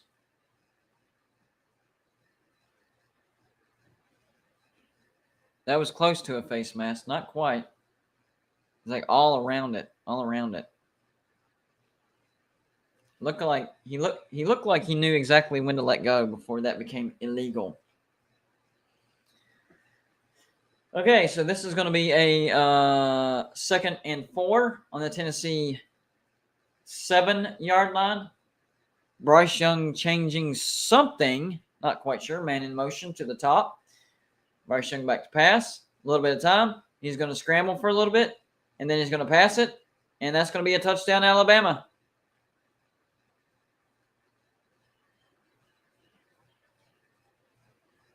All right. I think this is going to be a nervous game for both of these teams, Alabama and Tennessee fans. This is going to be a nervous game for you guys. I don't think anybody's going to stretch a lead to where it's going to be game over early, not by any long shot. But I didn't see Alabama playing from behind. I didn't see that happening, but that's exactly what's happening. Exactly.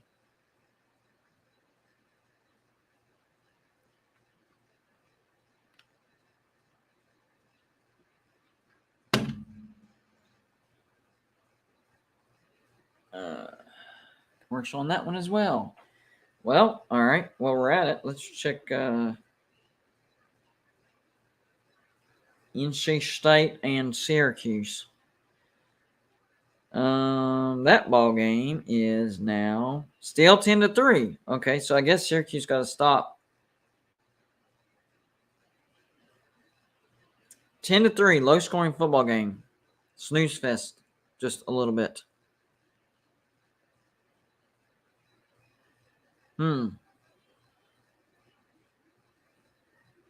TCU did score, by the way. It's 24-10.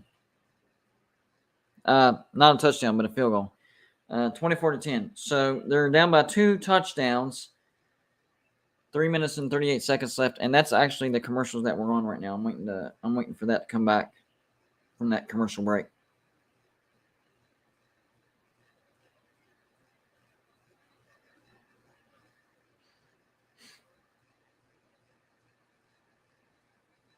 Let's see. What about the other game?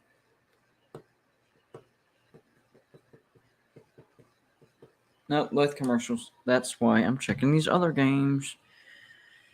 Any other decent games on? Georgia 28-0 over Vanderbilt. They might speed up the clock again this year because of that. James Madison and Georgia Southern tied at 14.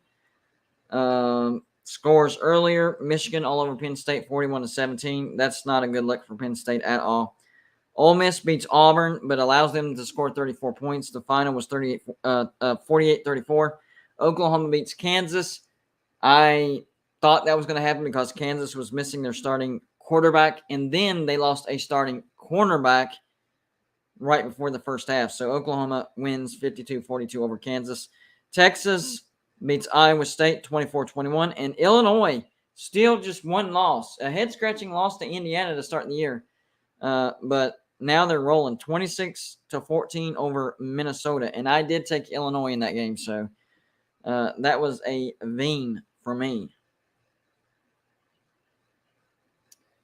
And TCU just kicks the ball back to Oklahoma State. There is about 3.5 minutes left in the second half, or first half, excuse me. Wait, no, TCU has the ball. What am I, or is this a replay? I think this is a replay. I'm missing something. Yeah, they keep replaying the same play. I don't know why. That's weird.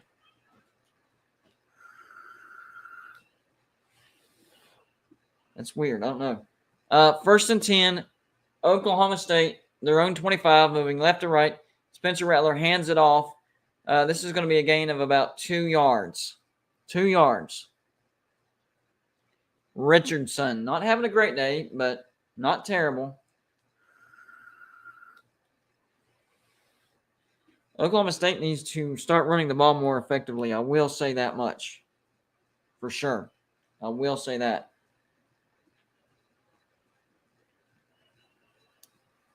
So once this hits halftime, hold on, back to throw. There's a flag. That's going to be holding. Pass incomplete anyways. Yeah. Oklahoma State, don't start making mistakes. I picked you to win this game.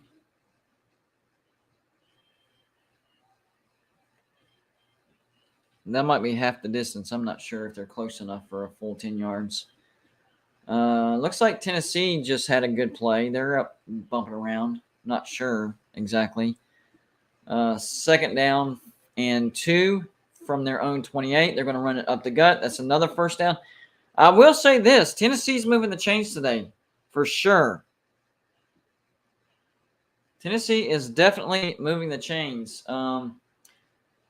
Hendon Hooker's only thrown the ball 10 times. It seems like way more than that, but he's completed it 8 times.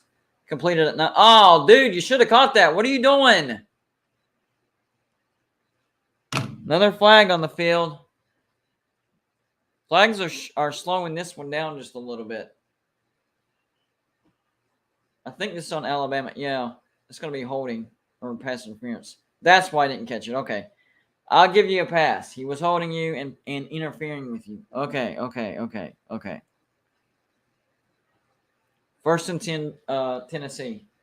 Alabama is shooting themselves in the foot. Problem is, Tennessee's a good team, so if you shoot yourselves in the foot, they're going to make you pay. They are going to make you pay. I think Tennessee has scored on every drive so far. I think they're 4 for 4. That's amazing.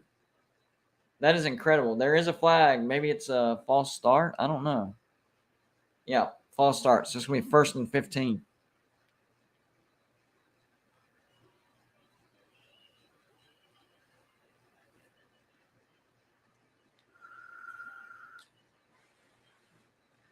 Keep this in mind. When we give you a wrench, that doesn't mean you're God all of a sudden.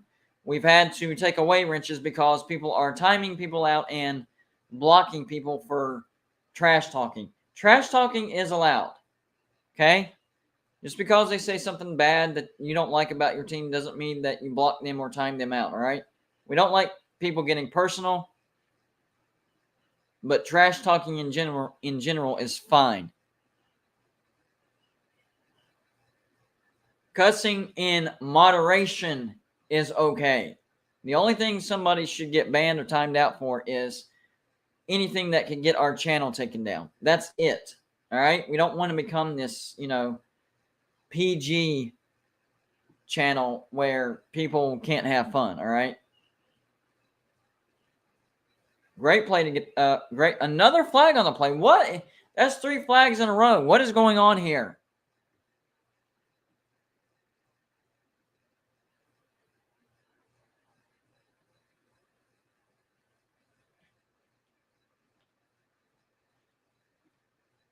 Now what? Oh, that was offsides on Alabama. Yep, big time. So that was basically a free play. Nick Saban, I don't want to be the Alabama players going into halftime. Even if somehow Alabama grabs the lead, he's gonna literally rip somebody's ear off and stomp on it. Whoever does that next, guys, I'm gonna do it to them. That's what he's gonna rip somebody's ear off. I'm convinced. 2nd and 10 for Tennessee. Swing pass to the outside. Up the middle. Break some tackles. Tennessee's breaking some tackles. I'll give them that. So it's going to be 3rd and 2. And Tennessee is sticking with their mantra of running quick plays. They're one of the fastest teams. Number 3 in the nation. Quarterback keeper. Fold the camera. Great play design. First down, Tennessee. Tennessee is using a lot of misdirection. And the Bama defense and the camera bit on the run. And Hendon Hooker keeps it for an outside run. Great play design. Tennessee keeping the Alabama defense all kinds of confused. All kinds of confused. Man. Somebody explain to me why they run the clock after somebody runs out of bounds. Is that a new rule that I didn't see? He clearly went out of bounds right there, but the clock is running. Back to pass, plenty of time, waits too long. That's going to be a sack. That's on Hendon Hooker. You have to get the ball out sooner, son. Ball has to come out sooner. 1 Mississippi, 2 Mississippi, 3 Mississippi, 4 Mississippi. He had 5 seconds, and he couldn't get rid of it. What are you thinking? Throw it away, doofus. I don't have any patience for stupidity. I don't care what team it is. Alabama, Tennessee, TCU, Oklahoma State, West Virginia, Baylor. I don't care. Stupidity is stupidity. Another 4 seconds. He dumps it off in the background, in the backfield this time. I don't know what's going on with Hendon Hooker and his decision making at this current moment. He's done okay so far today, but right now, not so good. Not understanding this.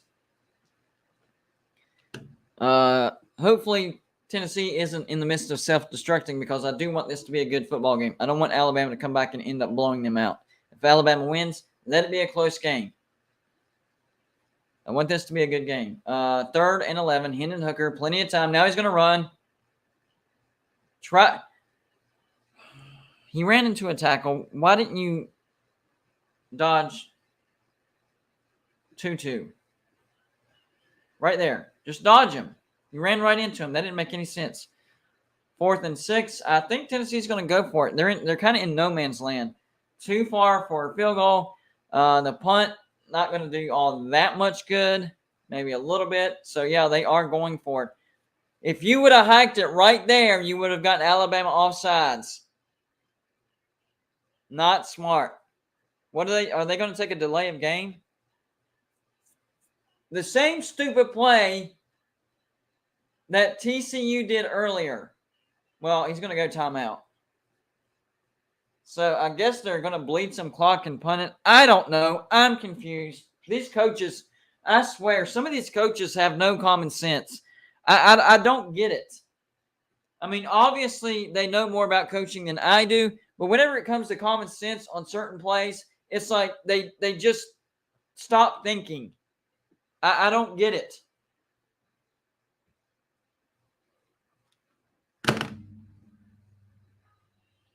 I don't get it. All right, 29 seconds left in the first half between Oklahoma State and TCU. Sonny Dykes once again chewing out the ear of a referee. 2nd and 16 down on the Oklahoma State 31. So they need to at least try to get 3 points out of this drive. Duggan back to pass. A little bit of pressure. Some type of hold, I think. 2 flags, actually. And another. You idiot! You idiot! There was holding on the offensive line. So even if that guy in the end zone would have caught it, it wouldn't have counted. But no, they interfere. Now it's going to offsides. Yep, flags on both sides. You idiot. If you would have just let that go, even if he catches that for a touchdown, the flag is still going to be on them. You have to be more aware than that. And the interference didn't make any sense whatsoever. He basically tackled him. I don't understand. Like, he pushed him down. Why did you do that, doofus? Moron. All that for nothing. 2nd and 16 again from the Oklahoma State 31. Draw play up the gut. Terrible play call. Why would you do that? And so, Sonny Dykes, why didn't that work, man? Why didn't that work? What were you expecting? Were you expecting him to break it for 30 yards and score a touchdown? Oh, my gosh. These coaches are idiots. And then they wonder what happened. Why what just happened. Oh, man, we got stopped on a run. It was 2nd and 16. 10 seconds left in the game. I thought that was going to break it for 30 yards. Stupid.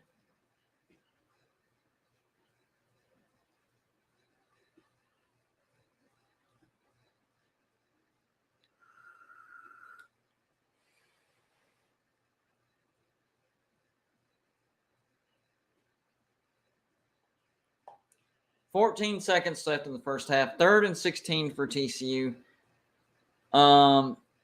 Okay, don't run the ball here, TCU, because if you do, then you're not going to get a chance at a field goal. If you do throw a catch, throw it to the outside and get out of bounds, because anything over the middle is going to run the clock. A little over the middle, he does get out of bounds. 7 seconds left. Are they going to try to run another play? TCU, don't do it. You're chancing it. Kick the field goal right now. Kick the field goal right now. The special teams coach got him on there, and the coach was thinking about going for it. What?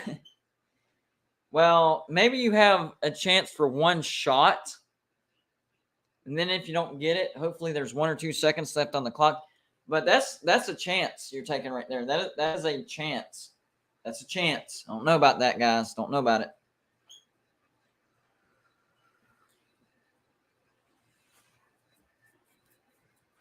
I don't know.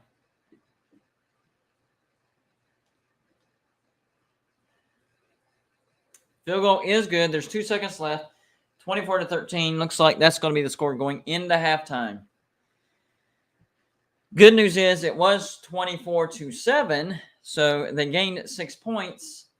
Going back to Tennessee, Alabama, Tennessee has the ball now, or Alabama has the ball now. I don't know what happened with Tennessee. I guess they went for it and missed it. Now Alabama's driving. Uh-oh. 1st and 10 down on the Tennessee 48-yard line. Under 2 minutes left. So Alabama could score one more time before halftime and make this close. Oh, man. Wide open. Soft coverage. Soft coverage. If I was a wide receiver, I would have stayed in bounds, though, because that's too much time on the clock. Calico Willie, thank you for the $4.99 donation. Says, sup, GBD? Nice win Thursday. Question. Did that K-State koozie I sent have a hand sign on the other side? I think they sent the wrong one. No, I think it did, actually. The screenshot that I took was the one of the Kansas State logo, and then on the other side, it has the Wildcat hand sign. So, yeah, I think they sent the right one. Is that the hand sign you're talking about?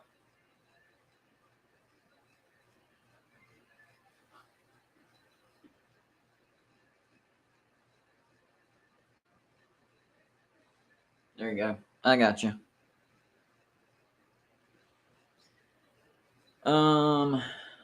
What'd I just miss? Oh, injury. Minute and a half left until halftime. No problem, buddy. Oh, that was a late hit. Did they not throw a flag on that? That was definitely a late hit.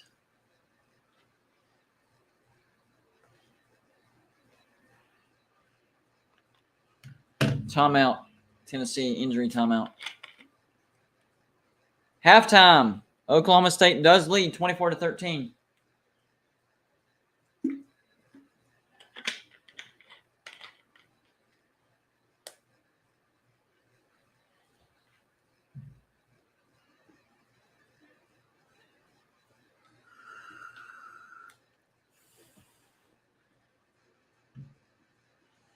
Sonny Dykes, all kinds of mad right now.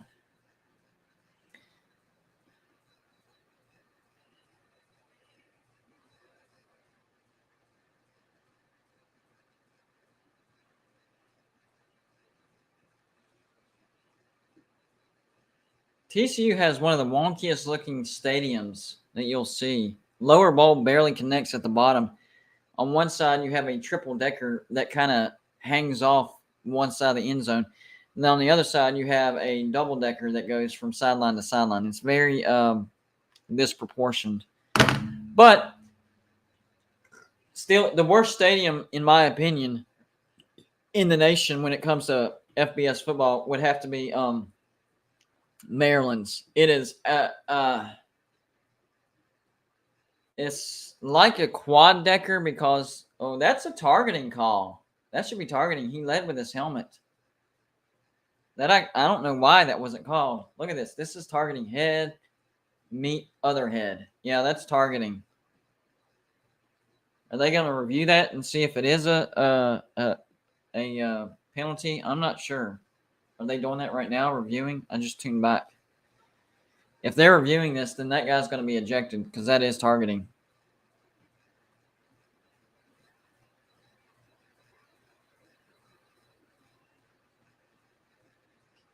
Yeah, one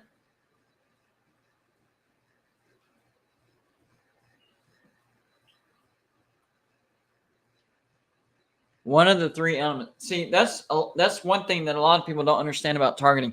Oh, he wasn't launching. Oh, it wasn't helmet to helmet. Oh, this. Oh, it only has to be one of the three elements. Number one, you're launching yourself. It doesn't matter if you hit helmet to helmet. If you're launching yourself like a torpedo, that's targeting. Number two, helmet to helmet. That's the thing that everybody looks for. Oh, that wasn't helmet to helmet, so that's not targeting. It doesn't matter. It doesn't matter. If you launched yourself, then it's targeting. Third thing is basically hitting a defenseless player and an upward trajectory as well. And he hit both. He might have hit all three of those elements. He launched himself, helmet to helmet, upward fashion. That's targeting on all three. He's gone. Bye-bye. Yeah, that's targeting. Easy.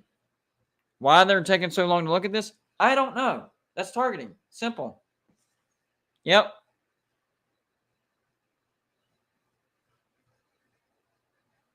What? What? What?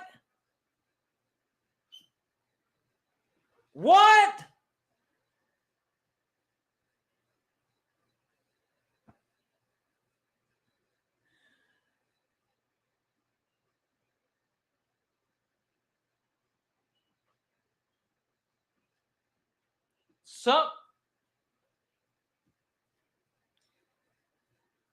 The SEC better punish these officials for that one. That was a terrible no call. 2nd and 10, Alabama, a 5-yard loss at least. But what? He launched himself. Helmet to helmet contact was made. Upward thrust. How was that not targeting?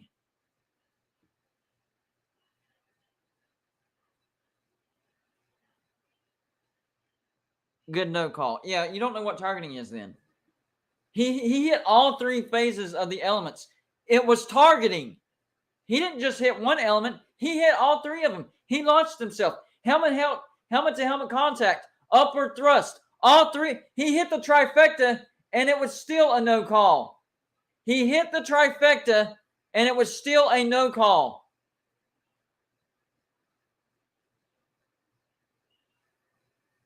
Incomplete, Jermaine Burton. For whatever reason, I keep saying George Pickens for Alabama. I meant Jermaine Burton. He's the one that transferred from Georgia to Alabama. That makes no sense. If you didn't see nothing, then you weren't watching. I mean, get your eyes checked. He did everything needed to warrant a targeting call. Field goal good. Terrible reffing, though. My gosh. 28-20. I don't understand it.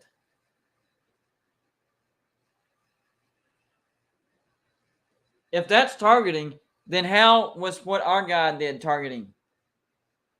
If you watched the Baylor-West Virginia game, and I think it was targeting, okay? I'm not defending our player. Not at all.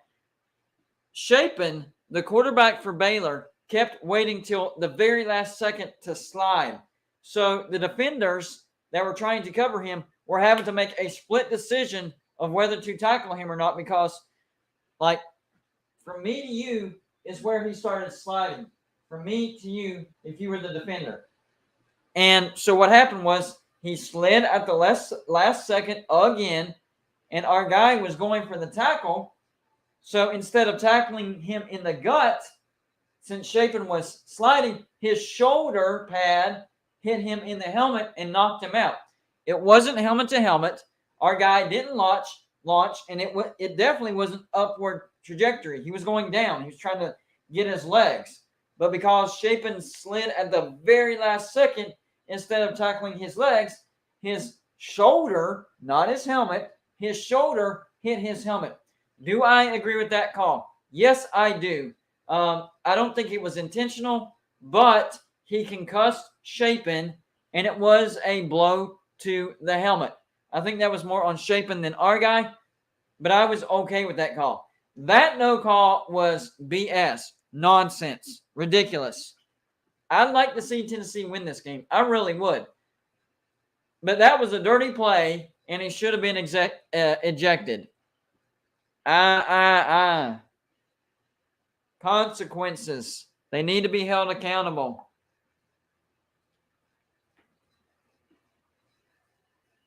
$36 seconds left.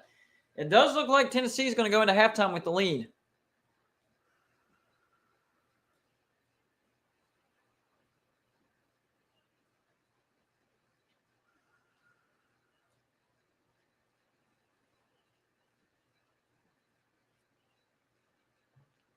Man.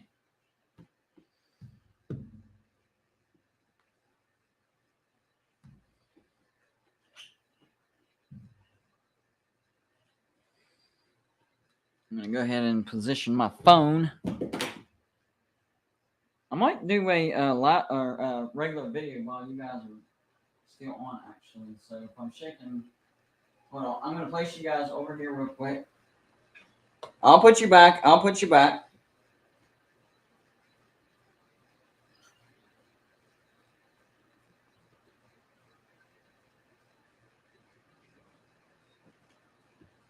That's not a bad angle, though, is it? That's not a bad angle. Pretty cool. But I'll put you back.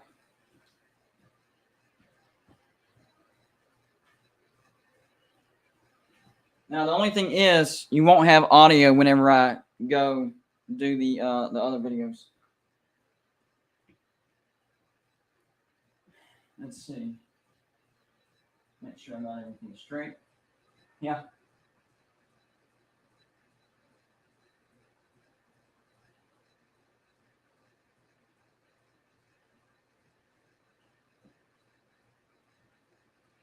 Oklahoma State beating TCU 24-13. And what was the other one? Oh, I'm watching it right now. Tennessee up on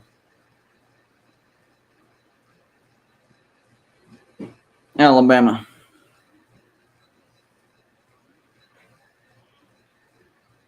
All right, when this goes to halftime, guys, y'all are going to lose some audio because I got to do some regular videos real quick. I might just mute it because I don't know what's going to happen, to be honest with you.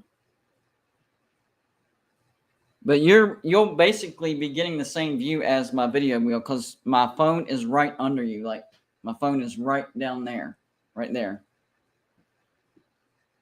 All right, guys, I'm going to mute y'all, and I'm going to do some regular videos. Halftime. We'll be back, though.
Y'all hear me?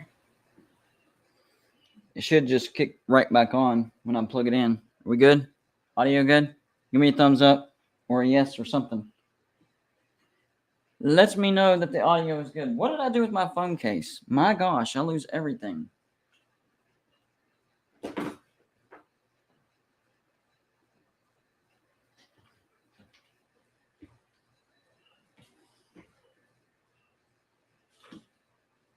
Oh, there we go. I got it. We good. Oh, you funny, Joey. You funny.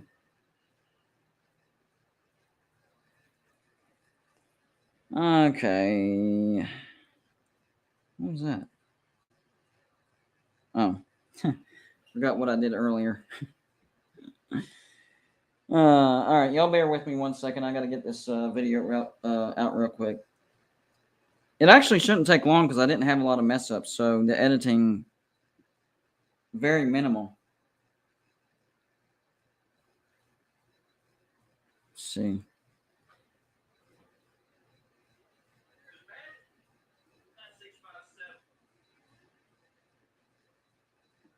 All right, got that part.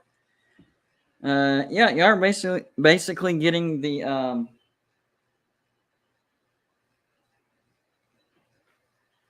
backstage look into what I do to produce. I'm really liking the camera angle that I had on this one. I might use that from now on.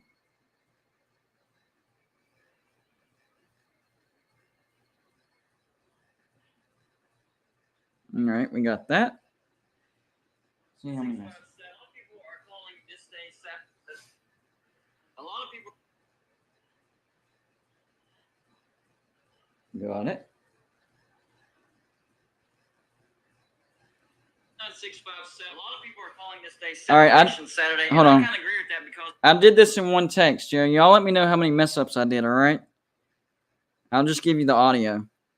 Separation Saturday, and I kind of people are calling this day Separation Saturday, and I kind of agree with that because we have a lot of undefeated versus undefeated matchups, and on top of that, we have other undefeated teams that are going to get tested. Well, the first test has been completed, and I'm talking about number 10 Penn State at number 5 Michigan. Now, I picked Penn State to win this game. I thought they had what it took to go on the road and beat Michigan. I didn't think that Michigan had been tested like at all.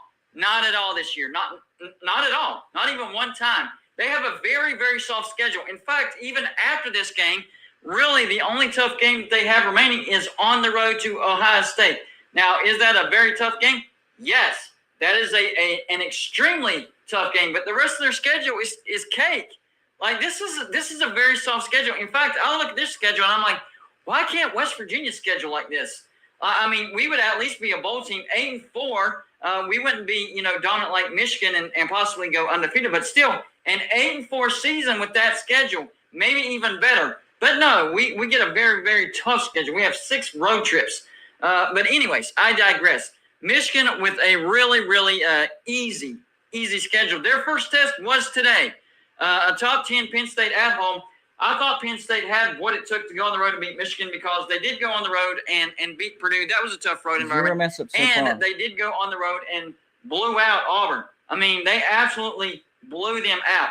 And don't get me wrong, I'm not trying to compare Purdue and Auburn with Michigan. Michigan is a much, much better team. Much better. But the atmospheres, I think Purdue and Auburn have a much more intimidating atmosphere than Michigan. So I wasn't buying into the atmosphere of Michigan. Simply the way that their stadium is built, it's not built for the fans to be on top of you. It doesn't trap that much noise. So it's not as intimidating, especially Auburn. Now, Auburn is a bad team, but ask LSU. It is tough to win there. So I was thinking Penn State had what it took. The atmosphere, yes, it was going to be crazy, but nothing they haven't seen before. And I thought that they were going to pull out a squeaker of a win. That is not what happened. Not at all. Michigan absolutely blew the doors off of Penn State. Absolutely humiliated them. 41-17. Penn State came in with a pretty good offense And Sean Clifford, I thought he was one of the best quarterbacks in the nation. He did not look good at all. So far, Penn no State bad had mess-ups. trouble getting first downs. If you take away that pick six that Penn State had, then the Penn State offense only scored 10 points. 10 points. That's not good. And I do think that Michigan has a good defense, but not that good. So what did we learn from this game? Well, we learned that Penn State can have an off day whenever it comes to offense. We did learn that. However, I do think they still have a chance to win the Big Ten East. They do need to beat Ohio State at home and win out. But now they need Michigan to lose twice. So they need Michigan to lose on the road to Ohio State at the end of the year. And they need Michigan to lose a game before that if they want any shot of making the Big Ten championship. Because right now, Michigan now has the tiebreaker off of Penn State. So they do need a little bit of help. And that offense needs to figure out how to get out of these laws. We've seen Penn State have some laws in the past, but they were short laws. In this Michigan game, they had an entire game full as far as a law goes. Like pretty much the entire game was a law for this offense. And maybe this shows that Penn State maybe relies a little bit too much on the run game. And whenever the run game isn't working, then the pass game can't pick it up because it couldn't today. So Penn State, relax. Even though I had you winning this football game, it's not over. You still have hope to win the Big Ten East. You still have hope to get to the Big Ten championship. And you still have hope to get to the playoffs. You can't help that you have a tough schedule. Much tougher than Michigan's. Now, you're going to need some help. You're going to need Michigan to lose one game before the road trip to Ohio State, and then you're going to need them to lose. Oh, one little mess up right there. You're going to need them to, and then you're going to need.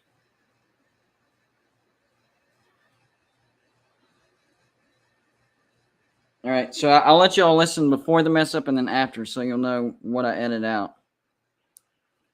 Here's before the mess, before I clean it up. You're going to need Michigan to lose one game before the road trip to Ohio State, and then you're going to need them to lose on the road to Ohio State. Not a bad one, though. All right, so here's the, hold on. And then you're going to need them to lose on the road. Here's after I clean it up. Road trip to Ohio State, and then you're going to need them to lose on the road to Ohio State. So you do need help, but all is not lost. Now, Michigan, man, you guys now have the inside track to the Big Ten championship. You control your own destiny. All you have to do is win out. Yeah, I know. Tough road trip to Ohio State there at the end. But if you play like you did today, then you very well might do that. That's exactly what you might do. Ohio State has shown some glimpses of having some weaknesses, some issues.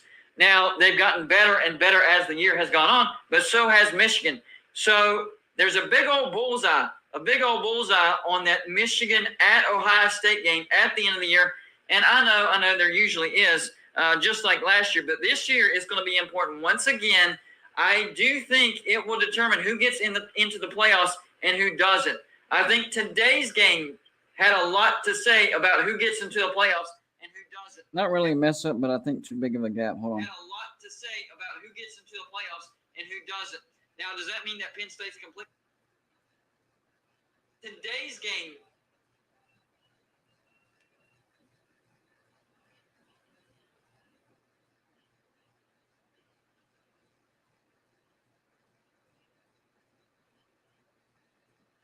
I think the rest is fine, though. There's a couple of Today's little game holes, but had a lot to say about who gets into the playoffs and who doesn't. Now, does that mean that Penn State's completely knocked out?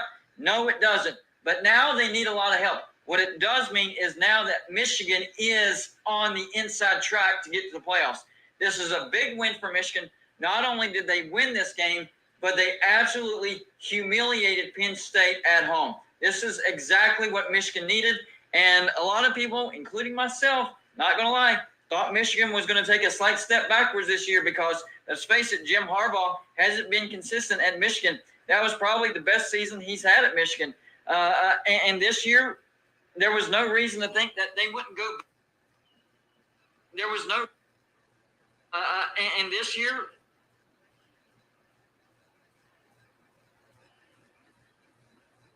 Really, just like 2 or 3 little issues. Nothing. And this year, there was Usually no I reason mess to up a lot think more, that guys. They wouldn't go back to what we're used to. But it looks like maybe he's figured things out, and Michigan looked absolutely dominant against Penn State. Michigan looked like a playoff team today. That's what it boils down to. Michigan looked like a playoff team today. Now we have some other games going on that's going to determine, some playoff picture implications. The game that I'm watching right now, number 3 Alabama at number 6 Tennessee, and Tennessee going into halftime with the lead. I honestly did not see that coming. When I picked that game, I picked Alabama and I laid the points. Oklahoma State at TCU, both of those two teams are still undefeated, and I did pick Oklahoma State, and they do have the lead at halftime, 24-13. I do think that the loser of the Oklahoma State and TCU game probably knocked out of the playoff race because the Big 12 needs an undefeated champion to get into the playoffs. So the winner of this game is in good shape, and the loser is not in good shape. Now, for Alabama and Tennessee, as long as you win the SEC, you're getting into the playoffs. Even if you have 2 losses, I am convinced, even if you have 2 losses and you're the champion of the SEC, you're still getting into the playoffs. So I would say as far as importance, the game between Oklahoma State and TCU is more important for the conference because I don't think that a one-loss, TCU or a one-loss Oklahoma State is going to get in over a one-loss Big Ten champ or a one-loss SEC champ. I just don't. I don't think that's going to happen. But if you have a Big 12 team that goes undefeated and wins the Big 12 championship, then you can get to the playoffs. So whoever wins that game has an inside track, and whoever loses, probably not. Whoever loses. Too big of a gap right there. But overall, this has been a very easy video to edit because not that many probably knocked out of the playoffs. Mess ups. All right, guys, y'all let me know in the comments section. Do you think Michigan gets to the playoffs, and do you think that whoever wins the Big 12 gets into the playoffs as well? That's all I got for this show. Like and subscribe. There you go. That's all I got for else as well. No, all I got to do is slide some graphics in there, and we're good to go. Which won't take long. See you on my next show. What takes the longest usually is doing the cuts right there, because usually I have more notes that I have to check and look, and I mess up on that sometimes. So that was actually one of my cleaner first takes, to be honest with you. Pretty happy about that. That means I can put out more volume. That's the problem. Whenever it takes longer to put out a video, you have less time to put out more videos, so you can't put out as much content. But Tennessee got the ball back first, and they have a 1st and 10. They got a first down already. All right, let's see here. I need to put out the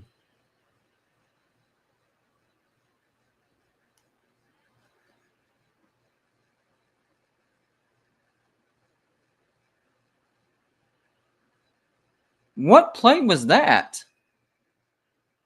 They just immediately sack him? I'm kind of confused. No, that was an actual handoff. It didn't look like it. It looked like they actually got the quarterback. That's weird.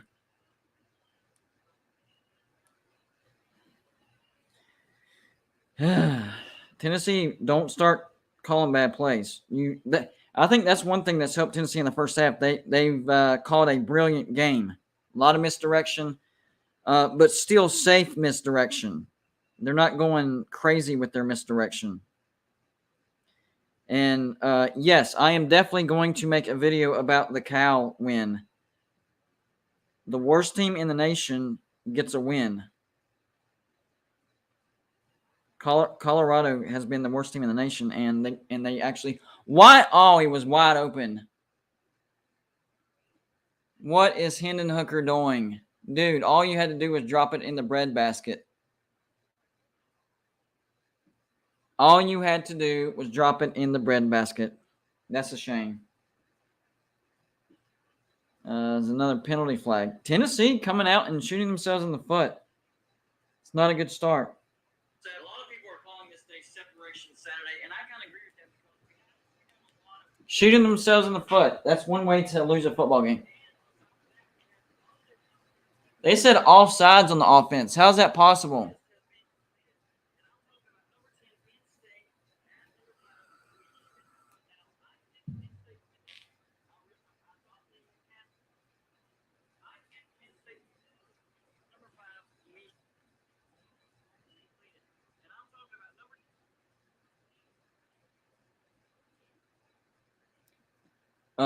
Was that on the defense? Because it's 3rd and 8, and it was 3rd and 13. Nice run. Almost got the first down. Josh Heupel is going to have an actual decision to make right here. Because it's going to be 4th and 2. They're going to go for it because they're down on the Alabama 42. Too long for a field goal. Outside swing pass. Can he muscle his way? Nope. Too fast. I'm not understanding that play call right there. You're relying too much of a block instead of putting your position. If you're going to throw on 4th down, throw beyond the sticks. I don't understand when they call a play that calls for a pass before the line of scrimmage. You want to make sure that the receiver catches the ball beyond the line. That way you don't have to worry about yards after catch. Stupid play call. Wait, are they confused on the down? What?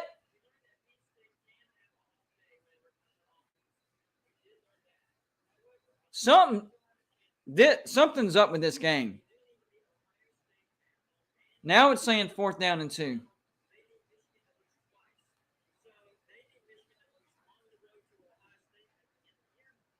Holy crap. I'm telling you, that no call for... Okay, so that was 4th down. All right. I was about to say, wow.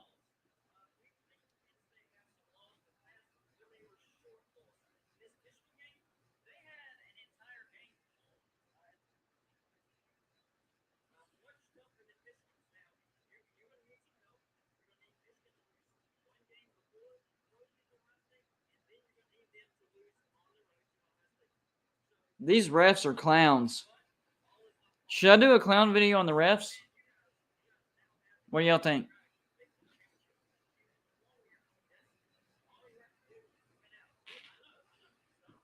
My West Virginia didn't lose, so I couldn't do a clown video for them. Should I do a clown video on the refs?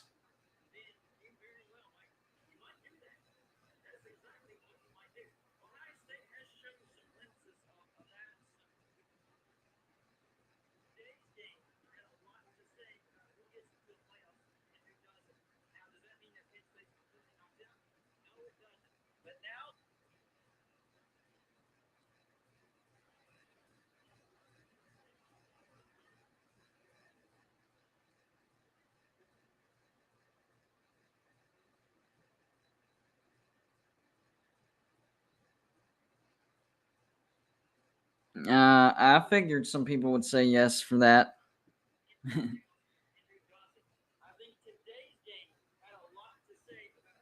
I had a feeling.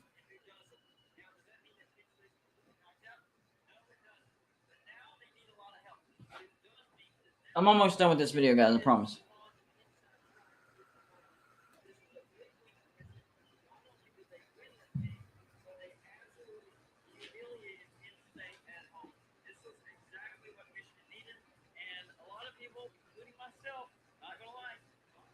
That was a huge overthrow by Hendon Hooker.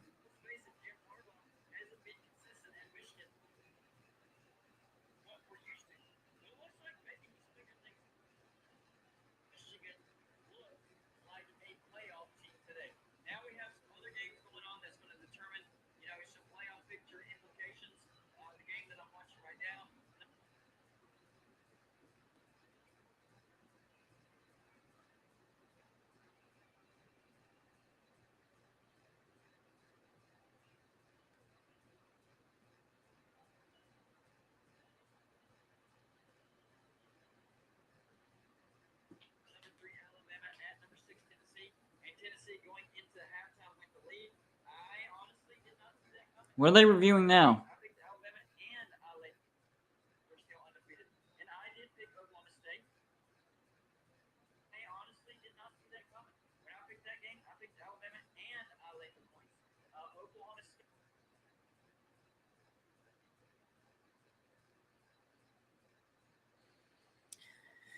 Almost done. Almost done. All right.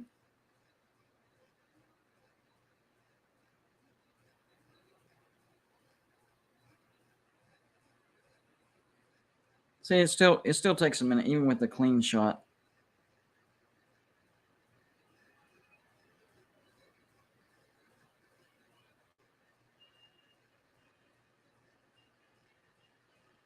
One more screenshot and we're good to go.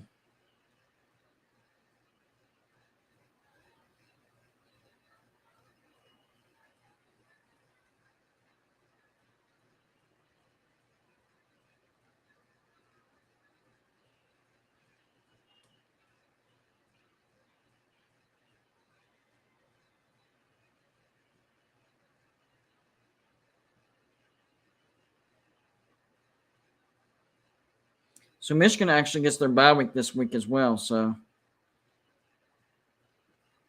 this is a big win.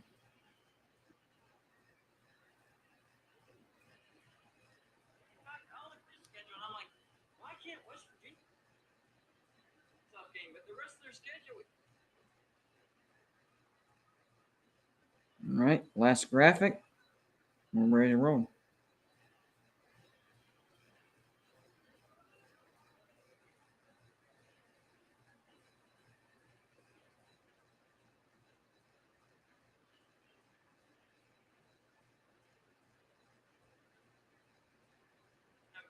Michigan and possibly go undefeated, but still an 8-4 season with that.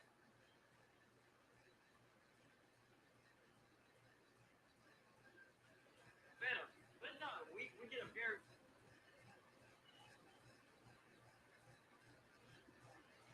Anyways, I digress. Michigan with a. All right, ready to upload. There you go. Even with a pretty clean delivery, it still took about, 30 minutes? And it's still not completely out just yet. Big catch and throw by Alabama. About a 25, 30-yard gain. They needed that.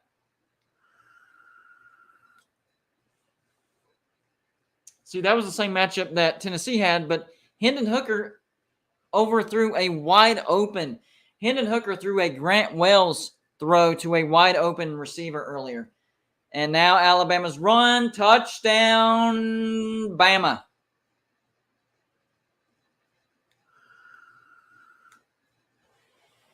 And they will go for 2 to tie this football game. And Neyland Stadium getting a little nervous.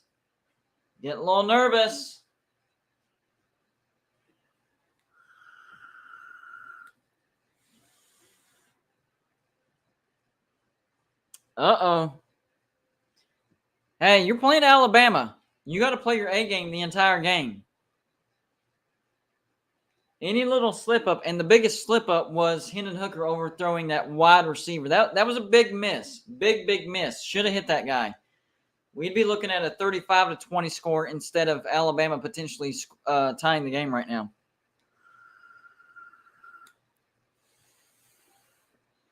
Two-point conversion coming up.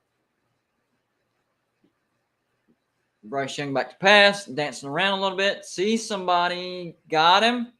Back of the end zone. That was the 2-point play that West Virginia called against Marshall back in 2010 when we came back and tied the game, sent it to overtime, and finally beat Marshall. We were down by 16 points with 6 minutes left. Yep, that was a catch. 6 minutes left, and they were down to like our 10-yard line or within 10. Yeah, that was a catch. So if they would have gotten a field goal right then, it would have been a 3-possession game with about 5 minutes left. Game would have been over. Marshall fumbles, and we score quickly, which we hadn't been scoring all day. So that was a miracle. And then we stop them, and we get the ball back, and we score again. And we had to do a 2-point conversion to tie it and send overtime. Back sideline throw, caught it, overtime, field goal, West Virginia. Marshall misses, and the rest is history. And if you go back and watch Marshall's field goal, the field goal post was leaning in their favor, and they still missed it. I'm telling you, that field goal post was leaning. It was. You cannot convince me otherwise. That field goal post was leaning. He still missed it, though.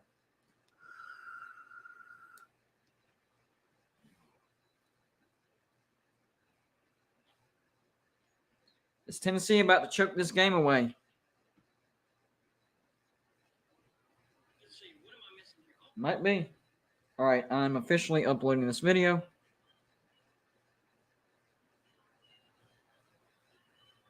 Let's see.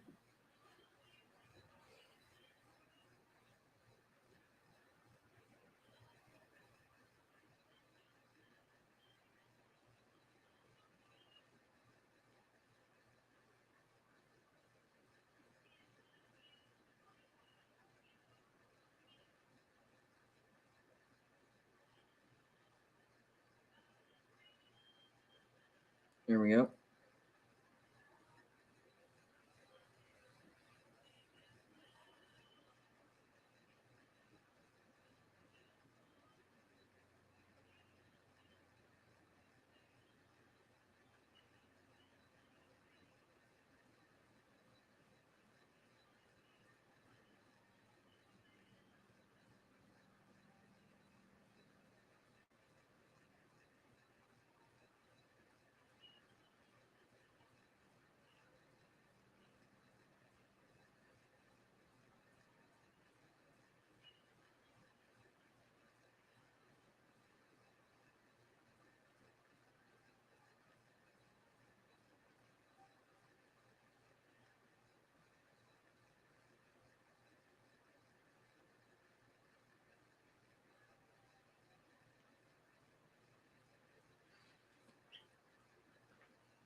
All right.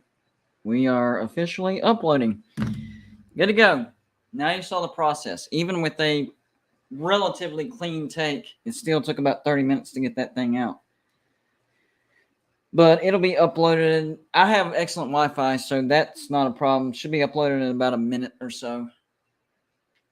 Let me check the other game, by the way. Let's see if TCU's coming back. 27-16 now. So TCU got a field goal, and so did Oklahoma State. So they swapped field goals, I guess. And it looks like Oklahoma State has the ball on the TCU 29. So Oklahoma State looking to score here.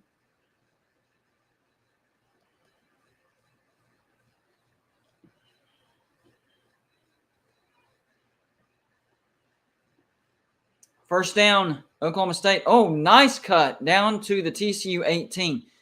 Oklahoma State is really impressing me today, especially their offense. See what I'm saying with the recommendations, though? Like, usually our live shows are in the hundreds as far as watching, but because we're not getting suggested, we're barely cracking 20. That's what's annoying about YouTube. And we're very reliant on that. So we're at YouTube's mercy, and right now they're screwing us over. Not cool, YouTube. Not cool. We didn't break any rules or anything. All right, that video's out.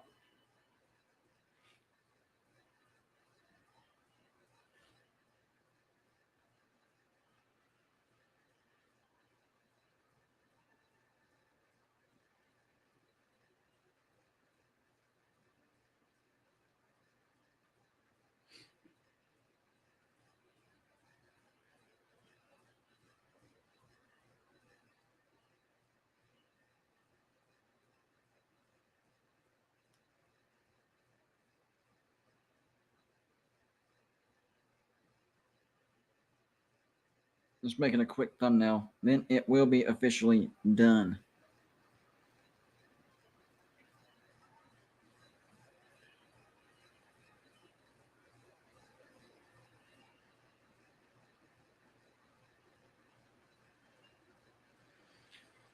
Oh, man.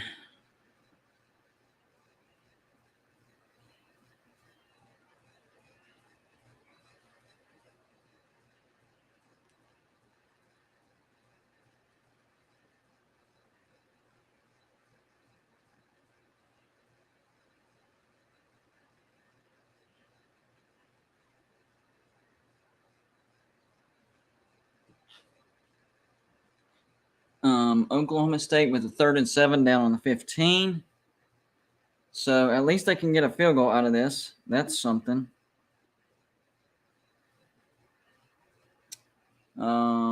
Didn't convert. I think that was incomplete.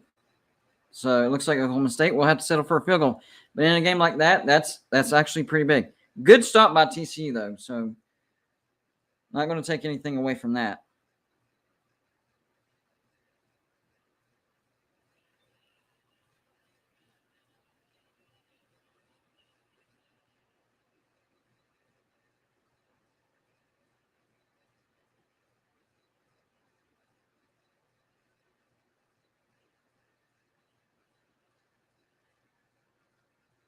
It's not what I wanted to do. Field goal is good. So Oklahoma State up 30-16. New score.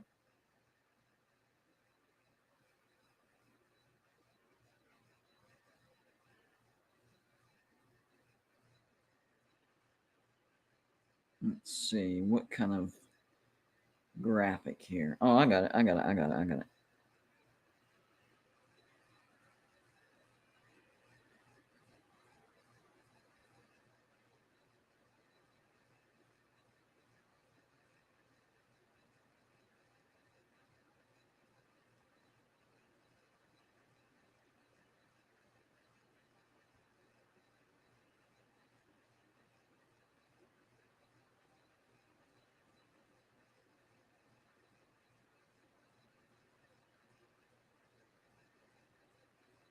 Here we go.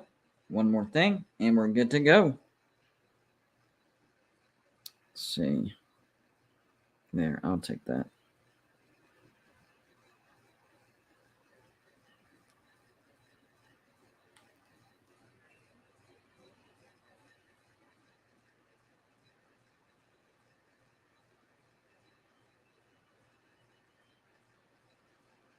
All right, there's your thumbnail, and then we will be 100% done.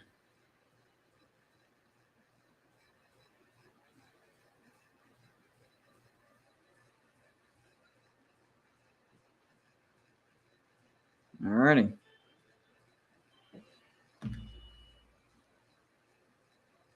That video is out. Now we can focus on the games. And Oklahoma State is up 30-16. About a minute left in the third quarter. Third quarter's going by fast, not going to lie. TCU, big run, almost first down right off the bat. That Oklahoma State defense might be getting worn out. That's one thing that Sonny Dykes is good at. Even when he doesn't score points, his offenses are very physical, and they like to run clock and keep your defense out there. By the way, Tennessee scored 6 points. They scored a touchdown, and they either missed a point after or went for 2. So Tennessee is back up. Big, deep pass, almost picked off. If they throw a flag, I'll be mad. No, that's not a flag, Alabama fan, Alabama guy. That was a clean knockdown. So Tennessee is back on top. That was not interference. He did grab his face mask afterwards, but that was after the fact. So good no call by the refs.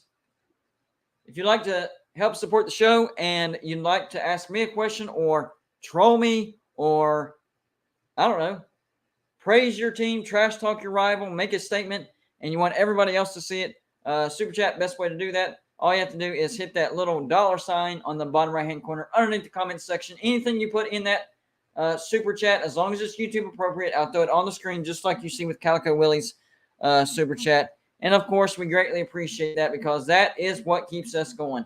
This is what we do full-time. I am blessed. It is a dream come true.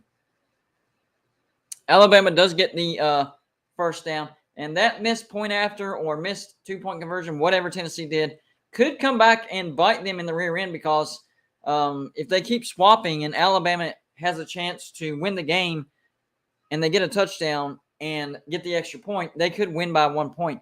And credit to Uncle Lou. He predicted a 1-point win by Alabama. In fact, he predicted 35-34. So if Tennessee doesn't score one daggum point and Alabama scores a touchdown and the point after, that would be a perfect score prediction.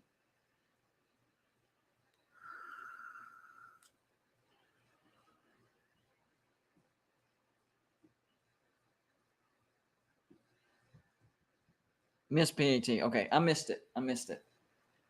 So, yes, a 1-point loss is definitely doable here because they missed the point after.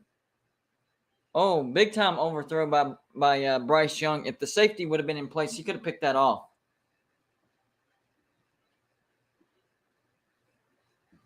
I predicted Oklahoma to beat Kansas because their starting quarterback was out of the game.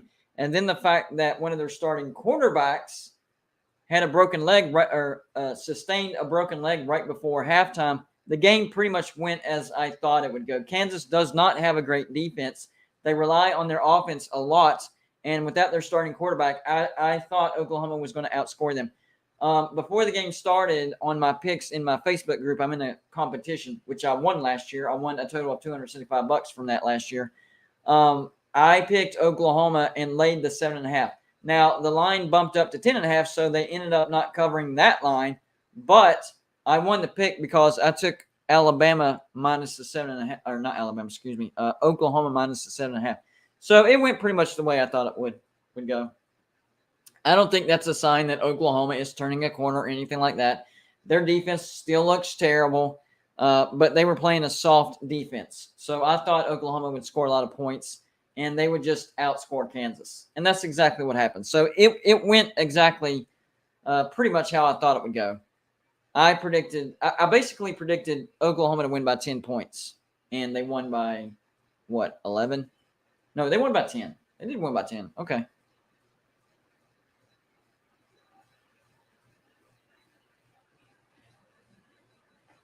Yeah, there's extra points, man. I mean, look at the West Virginia game. One of the big differences was we blocked an extra point and took it to the house. We won by 3. So we blocked their extra point. That took a point away from them, and we gained 2 points. That's a 3-point swing, and we won by 3. Alabama, pass complete down to the Tennessee 10. This is turning out to be a shootout, guys. And that was pretty good coverage by Tennessee. That was a Heisman throw by Bryce Young. Not going to lie. That throw that he just threw, that out route, that was a Heisman throw because the cornerback was in perfect position, but it went just over his arms. Heisman throw by Bryce Young right there. Great throw.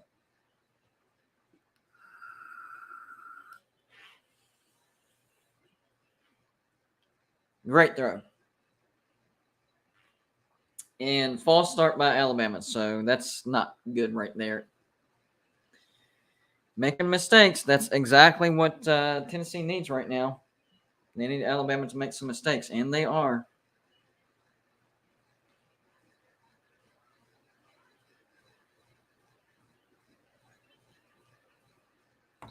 First and goal, and they get like 4 of that back. So now it's going to be second and goal from the Tennessee 11.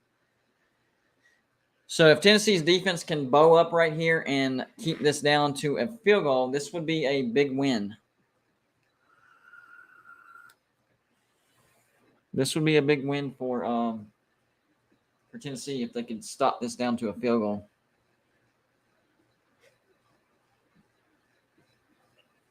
They'd still have a 3-point lead. So then if you score a touchdown, that kind of helps with the missed point after. Out route, stopped him, down to the 2. All right, this is a statement down right here for the Tennessee defense. Need to make a stop, guys. Oh, and if you're wondering who I'm actually pulling for, I'd like to see Tennessee win, but I really need Alabama to win because I took Alabama and laid the 9. So I really need Alabama's offense to come alive for me to win that pick. But for me, it's a win-win. Alabama does start. Is that going to be on? Who's that going to be on? Well, Tennessee didn't cross the line, but will they count that as like enticing? This is going to be an interesting call right here. Kind of important. I mean, it slightly hurts Tennessee, but it would really hurt. Yeah, that's on Tennessee. Half the distance. Did he cross? Oh, yeah, the other guy. He made his other guy cross. You idiot. You go by the ball, not your teammate. You know that your teammate is trying to make them go false start, but then you fall for it, and you make your team get an offsides. Stupid, stupid, stupid mental mistakes. So 3rd and goal down on the Tennessee 1. 1, 2, 3, 4, 5, 6, 7, 8, 9, 10, 11. Do they have 12 men on the field?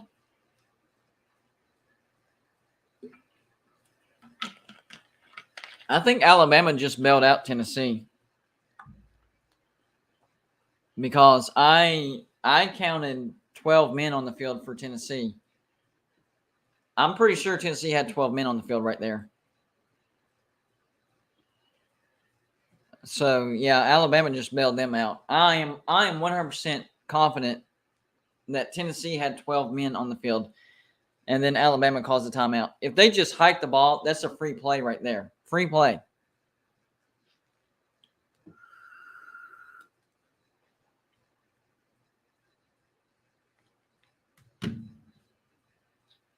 Going back to Oklahoma State and Tennessee because that was a all right playoff predictor. Ohio State 81%, Alabama 80%, Georgia 68%, Clemson 51%, Michigan 38%.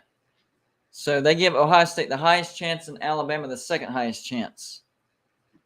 And then Georgia, Clemson, Michigan. Oklahoma State does have the ball back. It is now the 4th quarter, still 30-16. On a 1st and 10, they gain about 2 yards. So the clock is now the enemy for Oklahoma State. If they can run about 5 or 6 minutes off the clock and get a field goal, that might wrap this game up. But we're not there yet. And in this game, I'm actually pulling for Oklahoma State. I picked Oklahoma State. Excuse me. And I do think Oklahoma State has the best shot of getting to the playoffs out of any of the Big 12 teams. 2nd and 7. Another handoff to the right side. Looks like they're going to gain about 2, maybe just 1. Now's not the time to go with some safe play calling there, Gundy. You've been calling a lot of misdirection. A good game. Gundy's called a good game so far, but he's starting to go safe. And isn't it weird that Kansas State is in first place in the Big 12 at 3-0? But whoever wins this game will get first place because overall Kansas is 5-1. Or Kansas State is 5-1 because remember they lost to Tulane. They lost to Tulane at home. Another safe play call by Oklahoma State. Another run. Gundy, what are you doing, man? He's starting to play not to lose. You have to play to win. 3 safe play calls. Dude, that was a wasted possession. Wasted. All right, switching back to Alabama, Tennessee, back from the timeout. It is still 3rd and goal, ball down on the Tennessee 1-yard line. Here we go. Goal line setup for both teams. Tennessee does get penetration, but he breaks the tackle. Touchdown, Alabama. Flag on the play. There is a flag on the play, but I think it might be offsides. I think it's offsides, but it could be a false start. This could go either way. Holding. Yikes. Wow.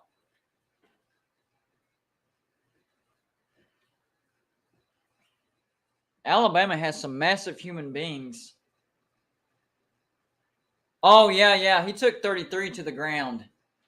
Yeah, that was, and it was not necessary because the guy already had the edge. Like, that's a bonehead penalty. Why did you decide to hold him right then and there? Stupid. Your guy already had the entire line beat and you held him. Might have just cost your team a touchdown. Yeesh. Unfreaking believable. All right, third and goal from the Tennessee 11. Oh, man. Alabama's making another timeout. Another flag. And Nick Saban's like, you can tell when Nick Saban doesn't get mad and he's just like, he's nervous. Right there. See him just like throw him to the ground? Yeah, that's holding. Was this a delay of game? Yep, delay of game. Man. Man. Uh-oh. All right, third and goal from the 16 now. Alabama could still. Oh, pressure. Oh, no, he escapes. More pressure. He escapes again. Houdini's on the loose. Chucks it into the end zone. Almost intercepted. Is that a flag? Flag on the play. Tennessee, what are you doing? What are you doing? Bonehead penalty on Tennessee. Bonehead. What are you doing?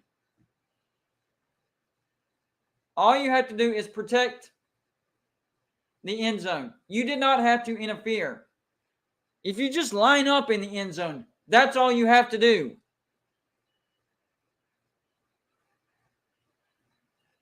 Idiot.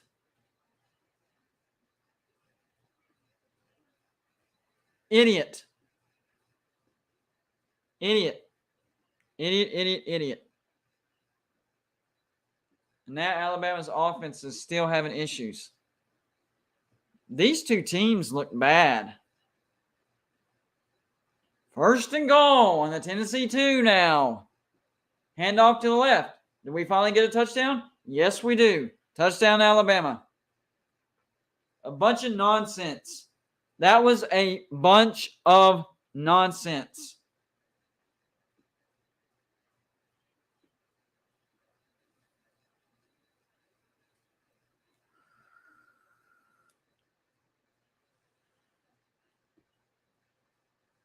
Man. So Alabama gets themselves backed up to the 16, and then Tennessee bails them out with interference in the end zone. This is one of the ugliest games that I've seen in quite some time. And it is now 35-34. This is the final score prediction of Uncle Lou, what he gave. So if nobody scores the rest of the game, which I do highly doubt, but if that does happen, then he'd be right on the money. That was off. Oh, that was offensive pass interference, guys. Did y'all see that replay? The Alabama receiver grabbed the guy and pulled him behind him and made it look like the Alabama grabbed him. The Tennessee guy grabbed him. That was offensive pass interference right there. Yeah, that it was on the replay. That was offensive pass interference. Alabama got away with one right there. But I do think that Tennessee got away with one earlier with the targeting penalty that was not called. So these refs just suck today. Altogether, they suck. They are not paying attention at all.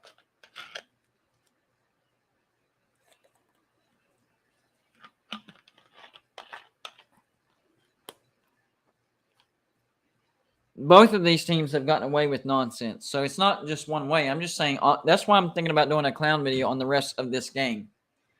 Because they have been horrible. About 9 minutes left. It is first and goal for TCU, by the way. Still 30-16. That was close. Was that a catch? Was that rolled a fumble? Incomplete. Okay, incomplete. That was close.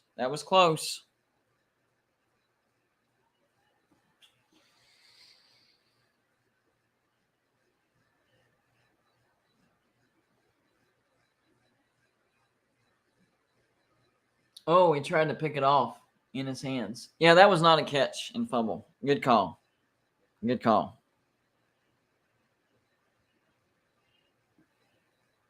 Might get the chair back. My back's starting to hurt again.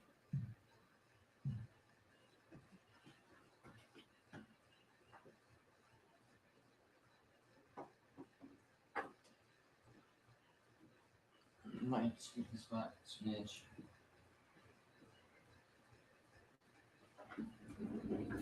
Give me 1 second, guys.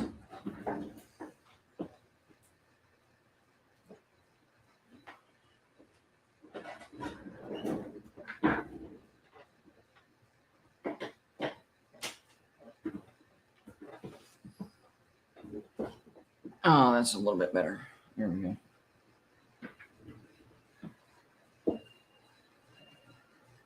So I have spondylitis, and whenever I stand up for too long, it starts my joints start getting stiff because I don't have much cartilage.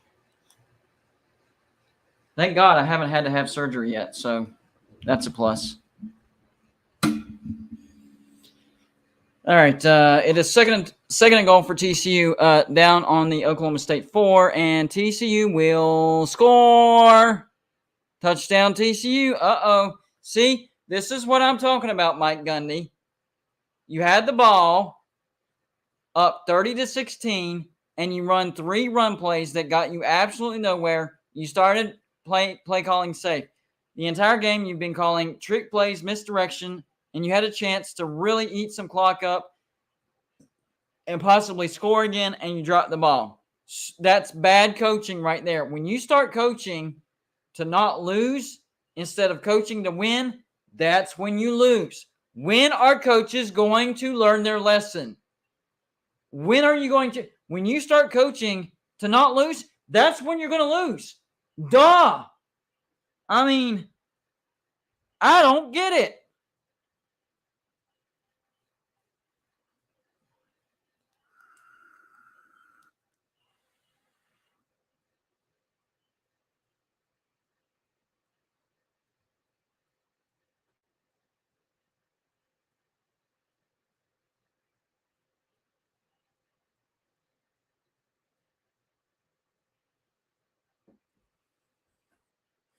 Coaches.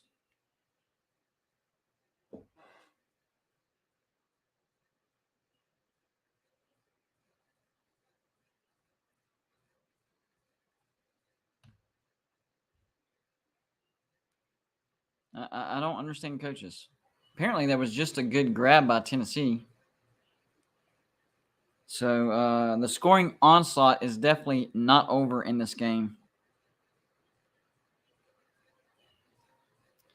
3rd and 6 on their own 41, though. So an important 3rd down right here. Man, they had an 18-point lead, and now they find themselves down by 1 because of nonsense. What? Oh, Hendon Hooker, interception, Alabama. Wow. Hold on, guys. Hold on. My daughter's calling me.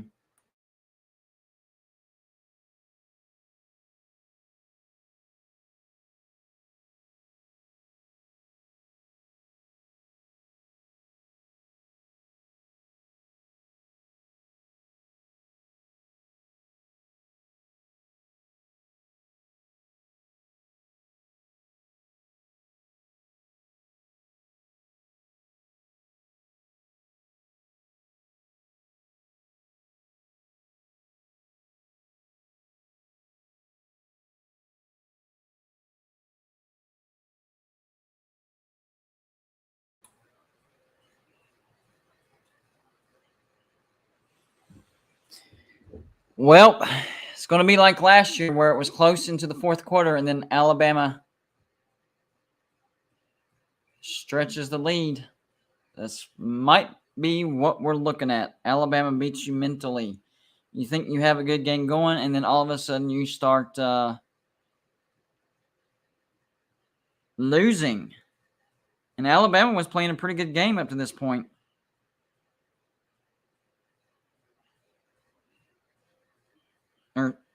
Tennessee was playing a good game up to this point. You have to play 4 good quarters against Alabama to beat them, and Tennessee is not doing that. 2nd and 7, and Alabama gets a first down. This is the beginning of the end for Tennessee, guys. This is the beginning of the end. That's a shame.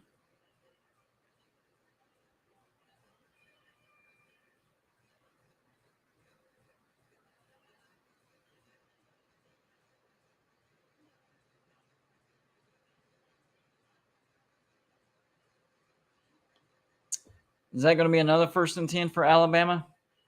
Looks like 2nd down, 2nd and 12. That's a miss.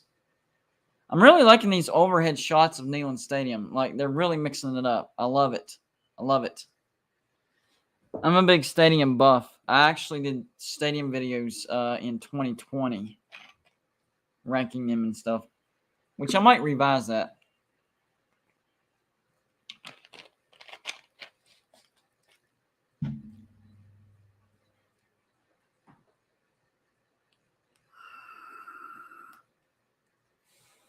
All right, Alabama, 2nd and 12. Short game, so this is going to be about a 3rd and 9, maybe 3rd and 10 type of situation. Tennessee really needs a stop right here. 3rd and 8. Tennessee really, really needs a shot.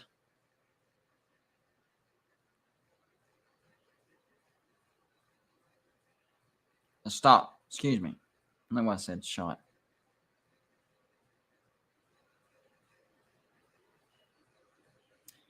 Other score updates. TCU did score, by the way, 30-23. I know I called it.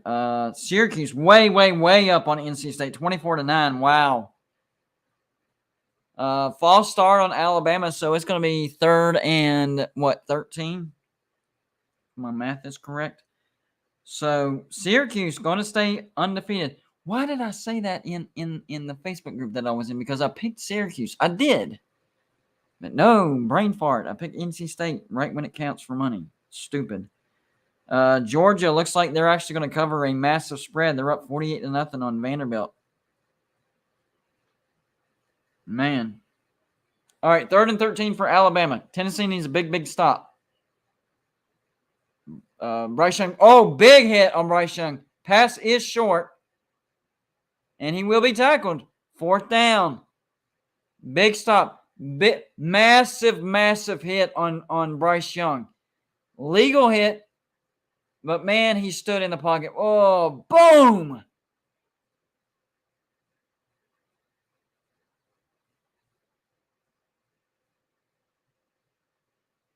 I think Bryce Young is learning to turn his body, though. Because instead of his shoulder landing, he turned his whole entire body and landed on his stomach. That was pretty smart.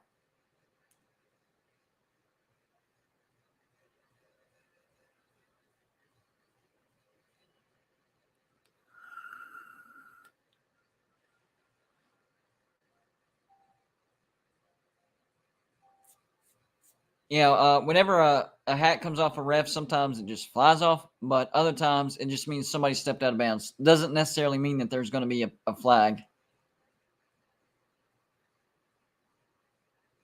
If he reestablishes himself back in bounds before he catches the ball, then it's not a flag. If the first thing he does when he comes back in bounds is catch a ball, then that's a flag.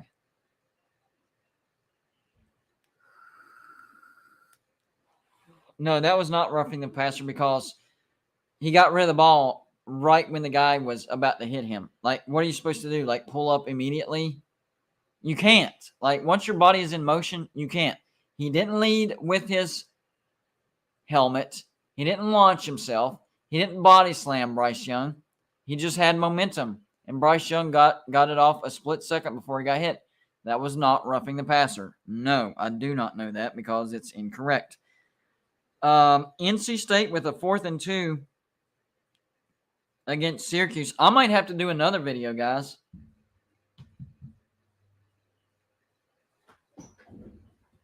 All right. I need to look up a couple things real quick. Yep, I'm going to have to do another video because NC State about to salt this one, or Syracuse about to salt this one away.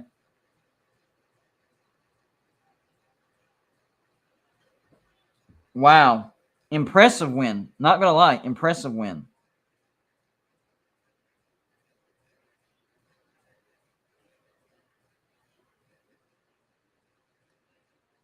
But they do their remaining schedule. This is tough. At Clemson, Notre Dame, at Pitt, Florida State, at Wake Forest, at Boston College. They could still finish 7-5 after starting 6-0. Yikes. That's a tough schedule. I'm going to have to write that down.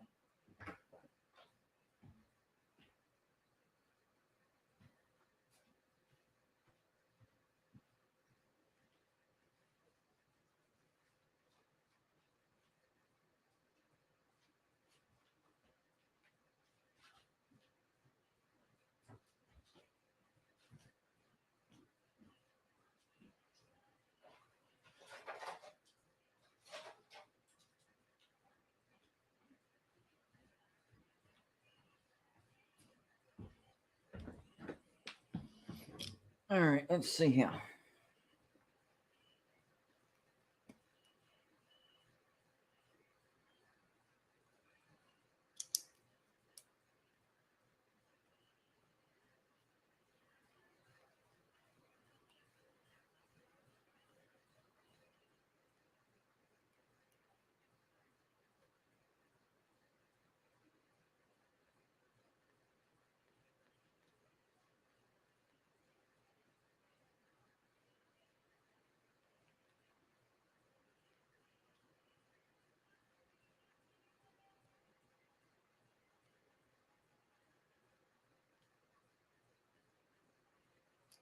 All right, and they started off with let's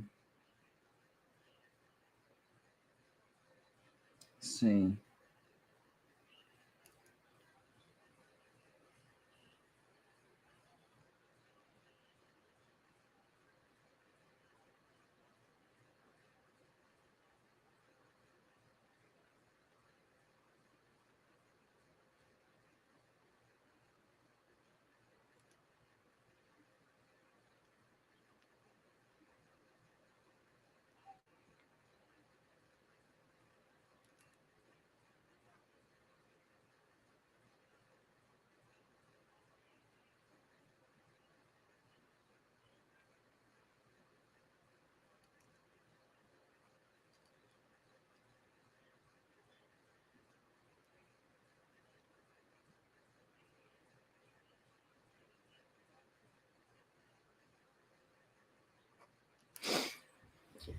Tough remaining schedule for NC State or for Syracuse, excuse me.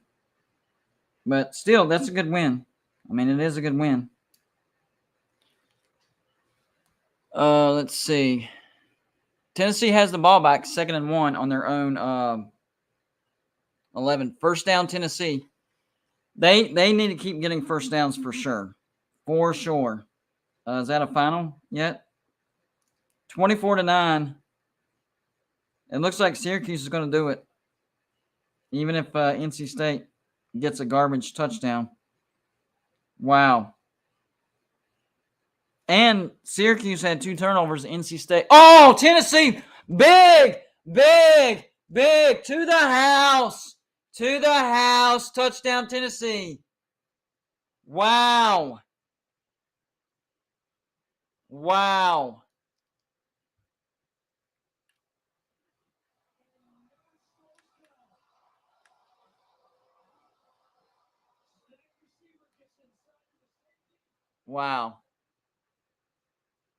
This is like an 80-yard bomb.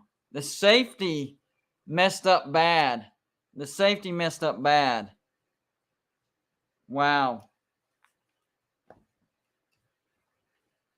Tennessee definitely needed that. Now they can go for 2 and make up for that missed point after.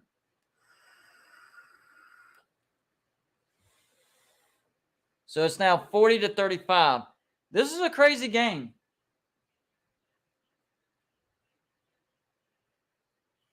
Handoff up top. It's good. Holy crap. Man. Tennessee people hugging each other. They are believing. What a play. Shovel pass. That was a good call right there, by the way, for the 2-point conversion. Nice. Syracuse or NC State, just give up. Let me do my video already. I don't know what the final score is going to be. Because you're trying to score with 15 seconds left. Nobody cares. You're not going to make it more competitive if you score right here. You got beat soundly.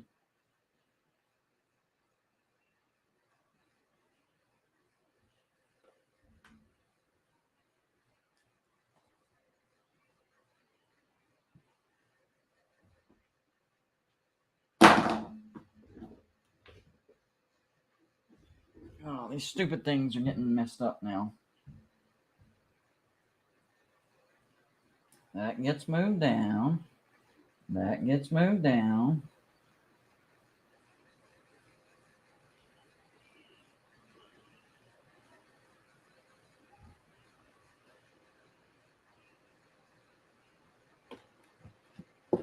Now that.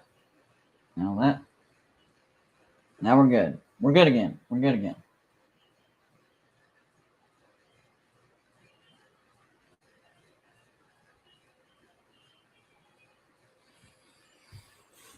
Oh man. Oh man. Man. I'm glad. I want this to be a close game. 1 second left, and I still can't do a video on NC State Syracuse because they're still trying to score. Okay, Syracuse got the ball back, so I can do a video. All right, guys. I'm going to have to mute y'all again and do a video on this. As I drop everything.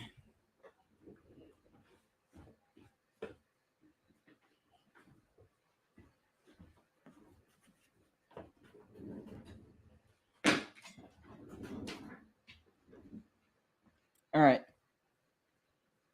I shall return. But I gotta mute you guys.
All right, I'm back, guys. Yeah, while I was recording, Alabama did score a touchdown. All right, let's see here. Let's move this back up a little bit. Yep, that'll work.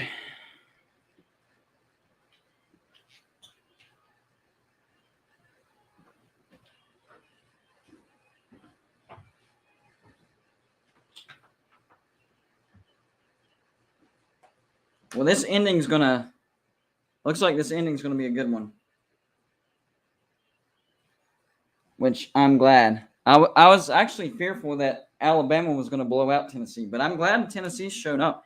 I don't even care who wins now. I really don't. I don't care who wins. I want this to be a close game.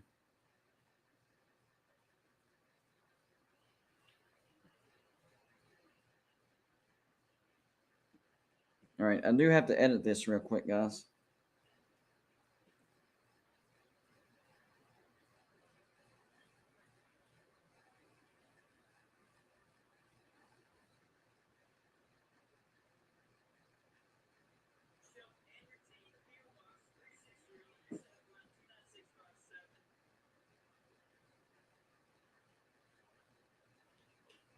Okay.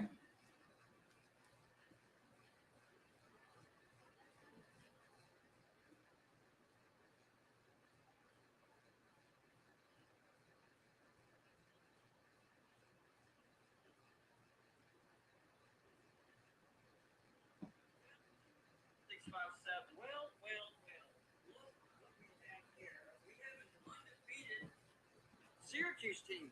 When did defeated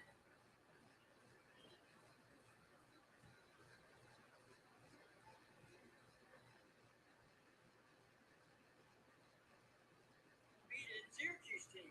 When did this happen?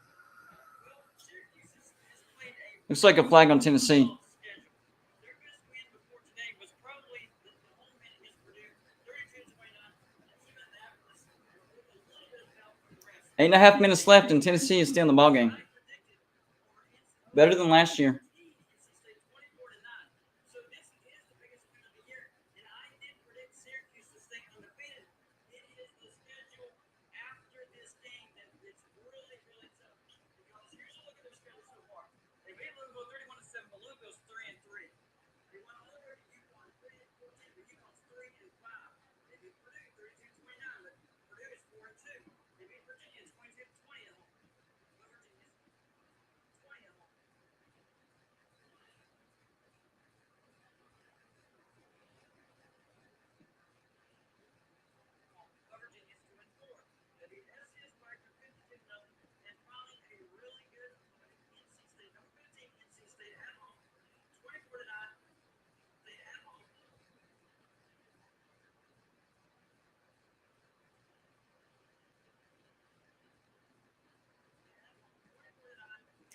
First down, Tennessee. Dug themselves a hole, though. Hendon Hooker dancing around. He gets 3.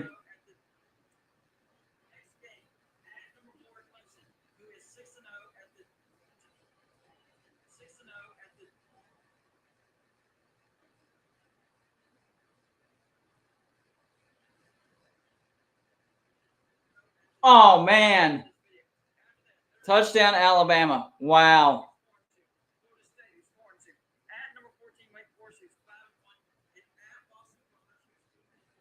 So even with a 6-0 start, Syracuse can still conceivably finish.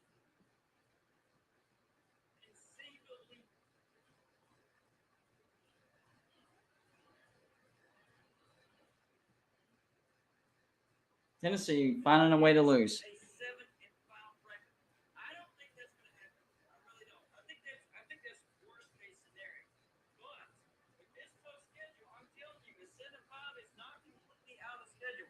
I still hope Syracuse gets a 10-win season with maybe losses just to, I don't know, Clemson and Wake Forest. But man, this is an extremely tough schedule. So Syracuse, listen to me closely. Enjoy this victory. I can't even imagine being a Tennessee fan right now. You might even crack the top 15 and get close to. You might even crack the top 15 and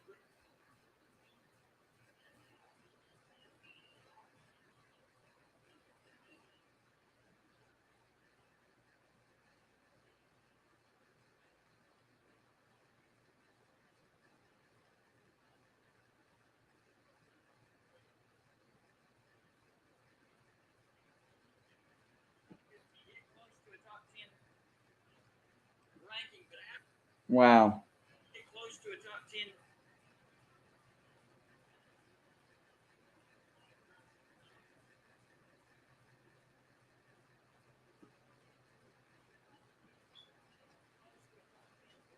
After this, it's not going to be good. I'm just telling you, it's not going to be good. I do think you go on the loop. I do think you go on. It's not going to be good.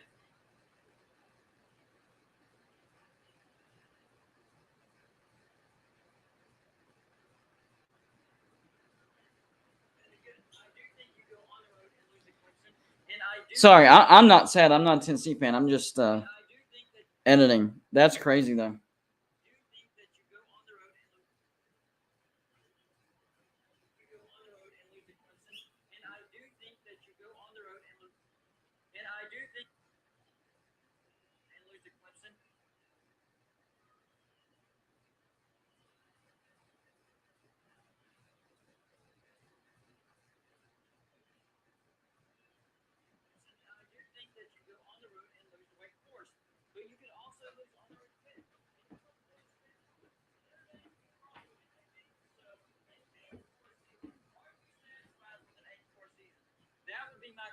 Wow. That's the direction that I'm leaning with Syracuse. I think you beat Notre Dame and at Boston College, and then the rest of the games you probably drop. Are you okay with an 8-4 season after starting 6-0? 30-30. 16 seconds left, and TCU has to punt. Wow. Good.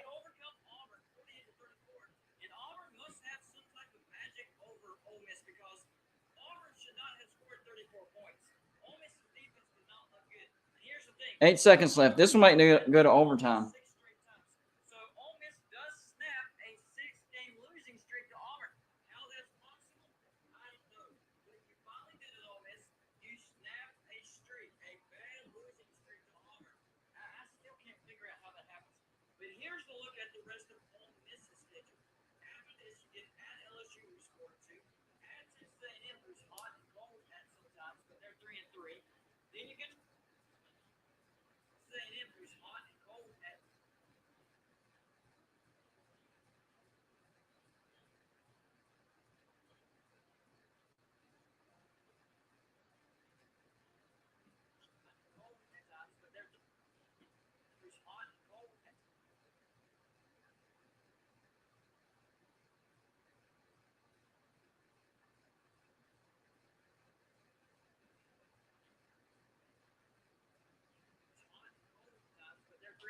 Overtime.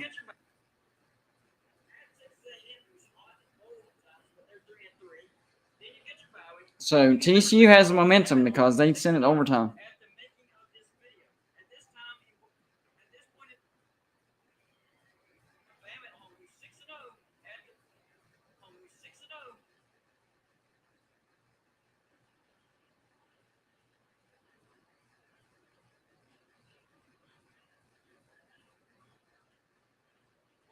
At this point in time, there's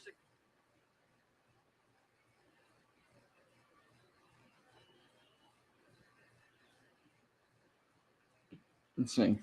At this point in time, they're 6-0. The game between Tennessee and Alabama is not over with right now. After that, at Arkansas, who's 3-3, and then number 16, Mississippi State, which Tennessee does have the ball back. First and 10. Finished with a better record than Syracuse, even though they might have a slightly more difficult schedule.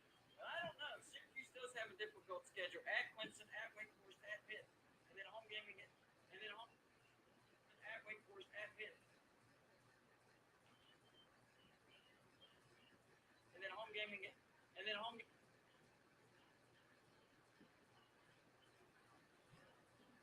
And then home games against Notre Dame and Wake Forest. I think the throwaway game is at Boston College. But hey, if you're down in the dumps, even that game could be losable. So there are 2 undefeated teams that we maybe didn't see coming. Well, Ole Miss, a lot of people thought they would have a great year.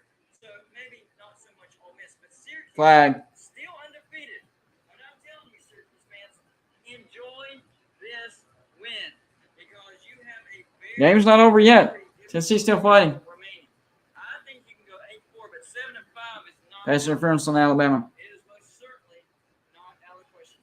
Y'all let me know in the comments.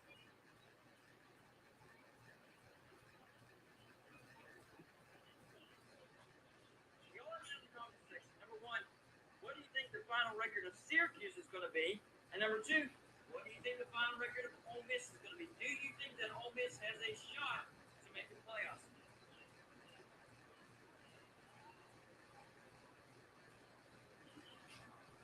That's all I have for this show. Like and subscribe if you haven't already, and I'll see you on my next show.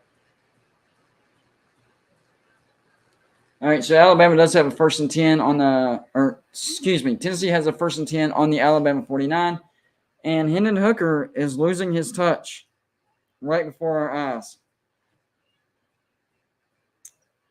Tennessee fans, they got to be sweating right now.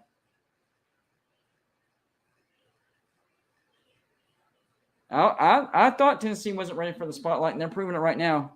Bounce to the outside, gain of 5. So it's going to be 3rd and 5. This is a big third down. Big third down.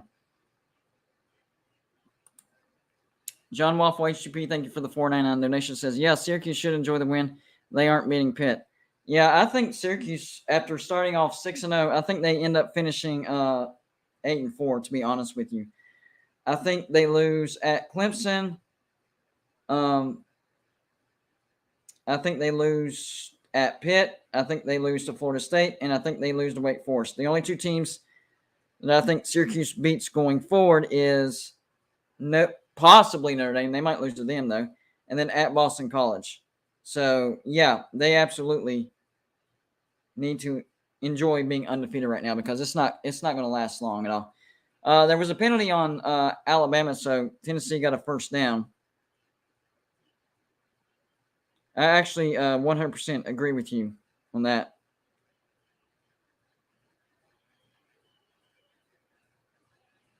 Sliding in some graphics to that video that I made. And then that will be done.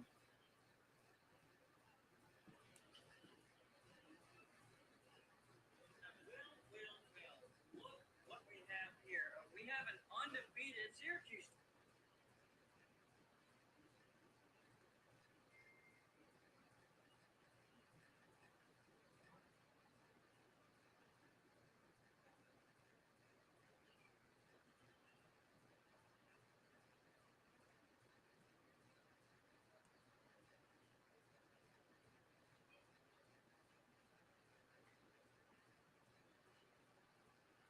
Oh, they're getting close to the red zone.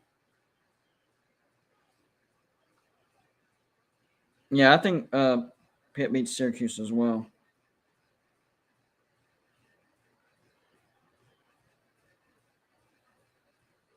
I love how John says it matter-of-factly. He never says, I think. He says, this is going to happen, that's going to happen, this is going to happen. I like how sure you are of yourself. When did this happen? Well, Syracuse has played a relatively soft schedule. Their best win before today was probably the home win against Purdue, 32-29, and even that was... They are short.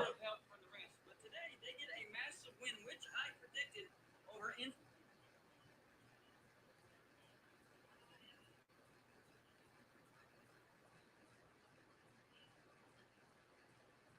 John, didn't you predict NC State to beat Syracuse? I think that was you.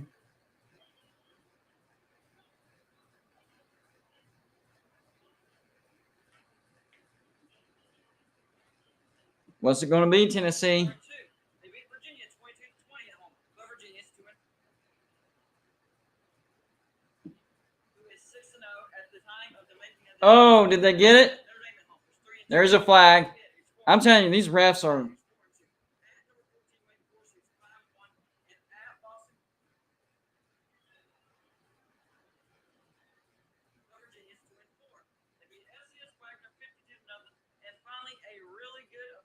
Oh, that's a false start. What is the offensive line doing? That actually cost them a 1st down, too. It kind of bailed them out, though.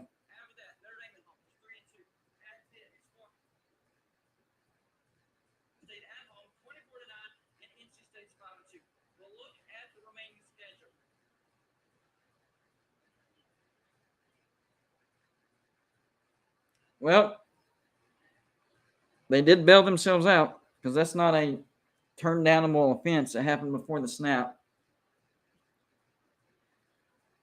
Hendon Hooker running for his life, throws it. Oh, picked off. Is that an intercept? Camera, get on the interception guy. Is he going to take it to the house? Is he going to take it to the house? Wow.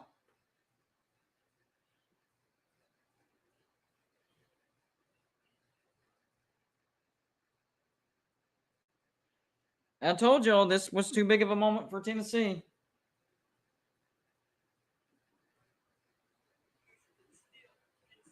There's a flag.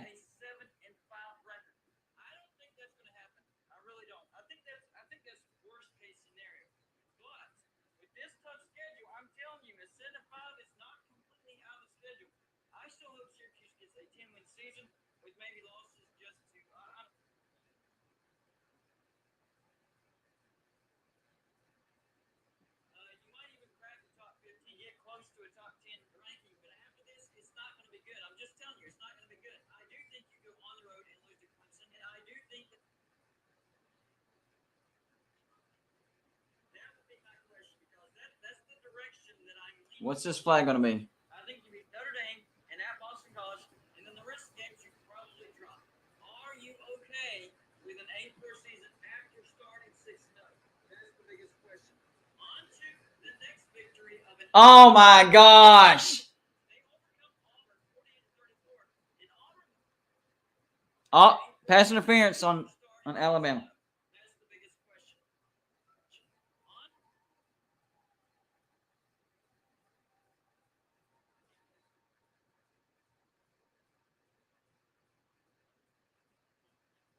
I didn't see it, but whatever. I'm for it though. Entertaining game. Whatever.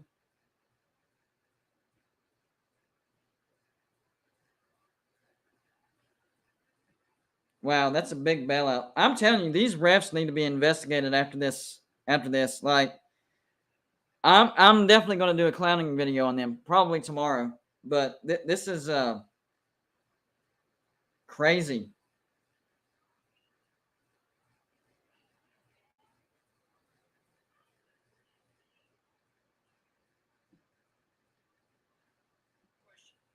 Is that a touchdown?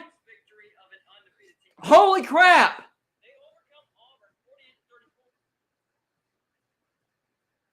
Oh my gosh. This is on the refs.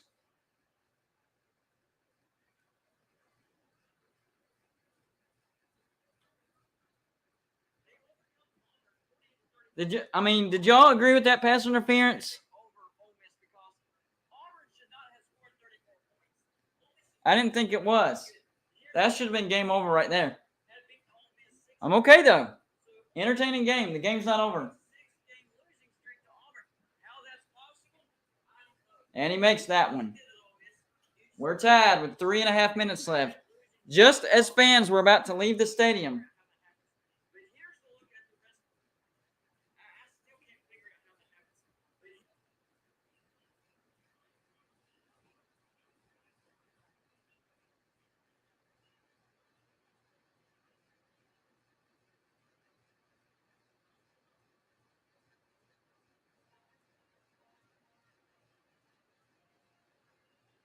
Unbelievable.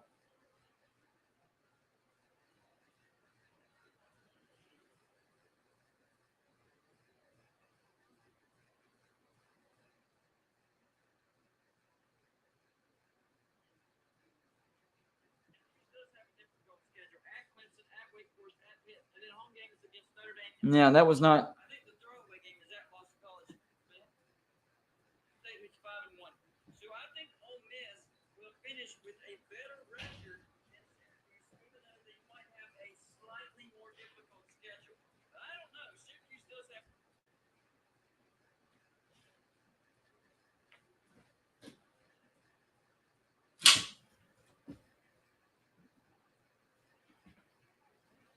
I'll move that light.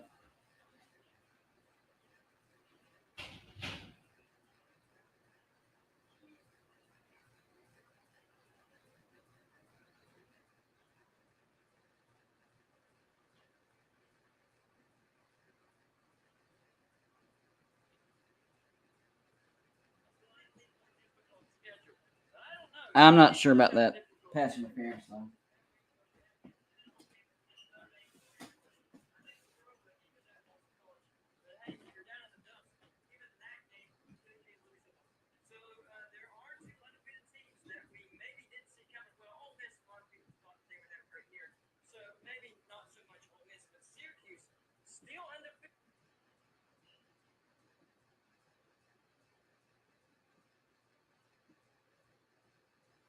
All right, we are now uploading that video.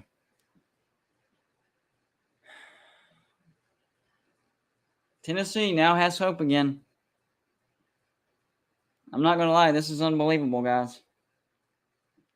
Honestly, they shouldn't have hope. The game should be over now.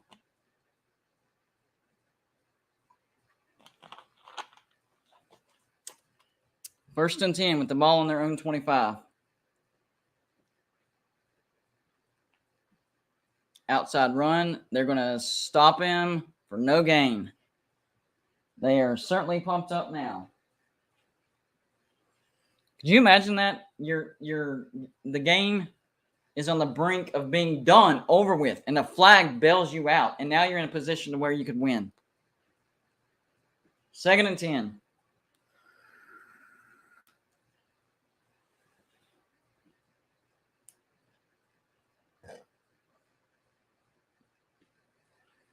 False start. Well, them refs are definitely looking at the defensive pointing. Oh, they went false start. Oh, they did. False start. Defense said so. False start. Let me see. Yep, the receiver. That was a correct call. Nick Saban, instead of being irate, he is pacing nervously. This is the most nervous I've seen him.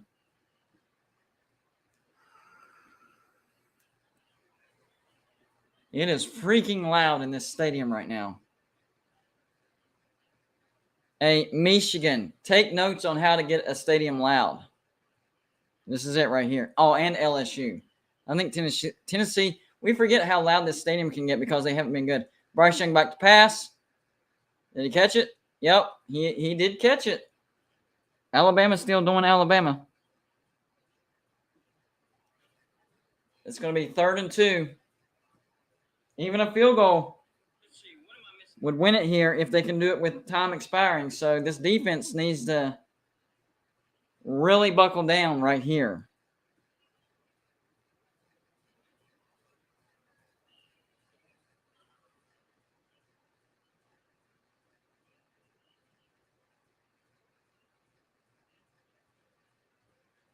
First down, Alabama.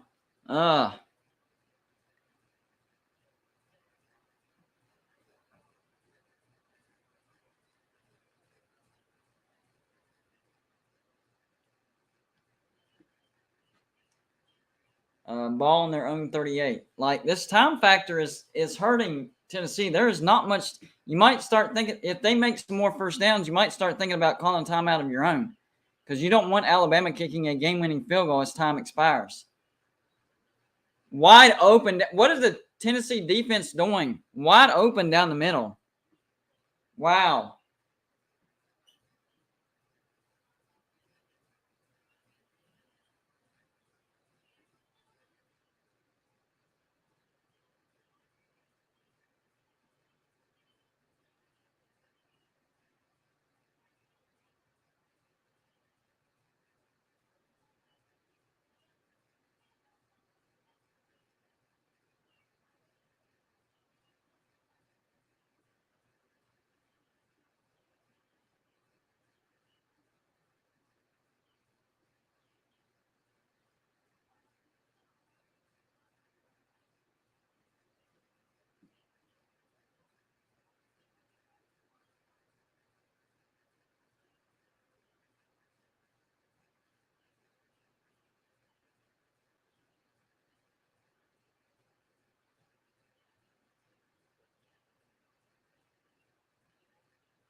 Looks like an injured Tennessee player. I think he's just trying to stop the clock without using a timeout, though. I don't know.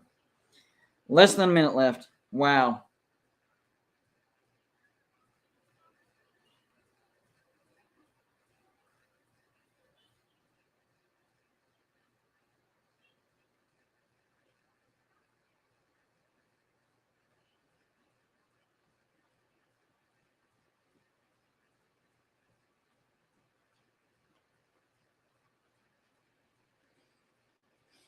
All right, we are uploading that, and we are entering the last minute of this game. After this, I have to go drop something off to my daughters.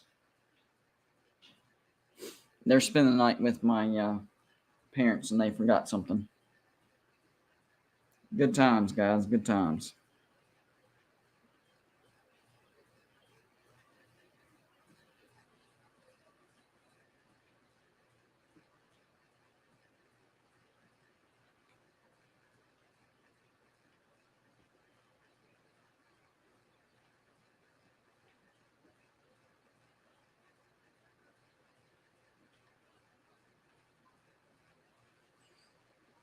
All right. This is crunch time. Less than a minute. It honestly looks like Alabama fans are more nervous than Tennessee. They have the ball. They're in control. All they have to do is get within field goal range, and they can end the game. I would be more nervous if I was a Tennessee fan, to be honest with you.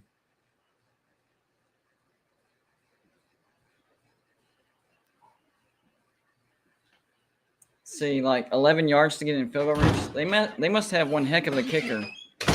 Incomplete pass. So we're down to 45 seconds. 45 seconds.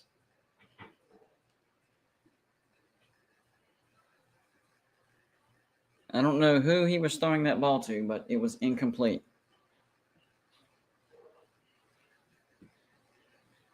Would it be crazy if Tennessee got a pick six or something?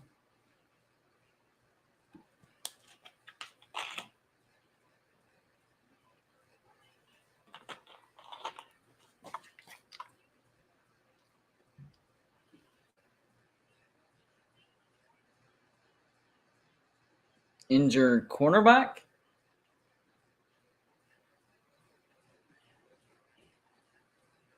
The only thing is, if you are faking an injury to get a timeout, you have to sit out for one play. Oh, he did pull up with a cramp. That might be legit. He pulled up with a cramp. All right. Might be legit. Might be legit. 3rd and 10. Man.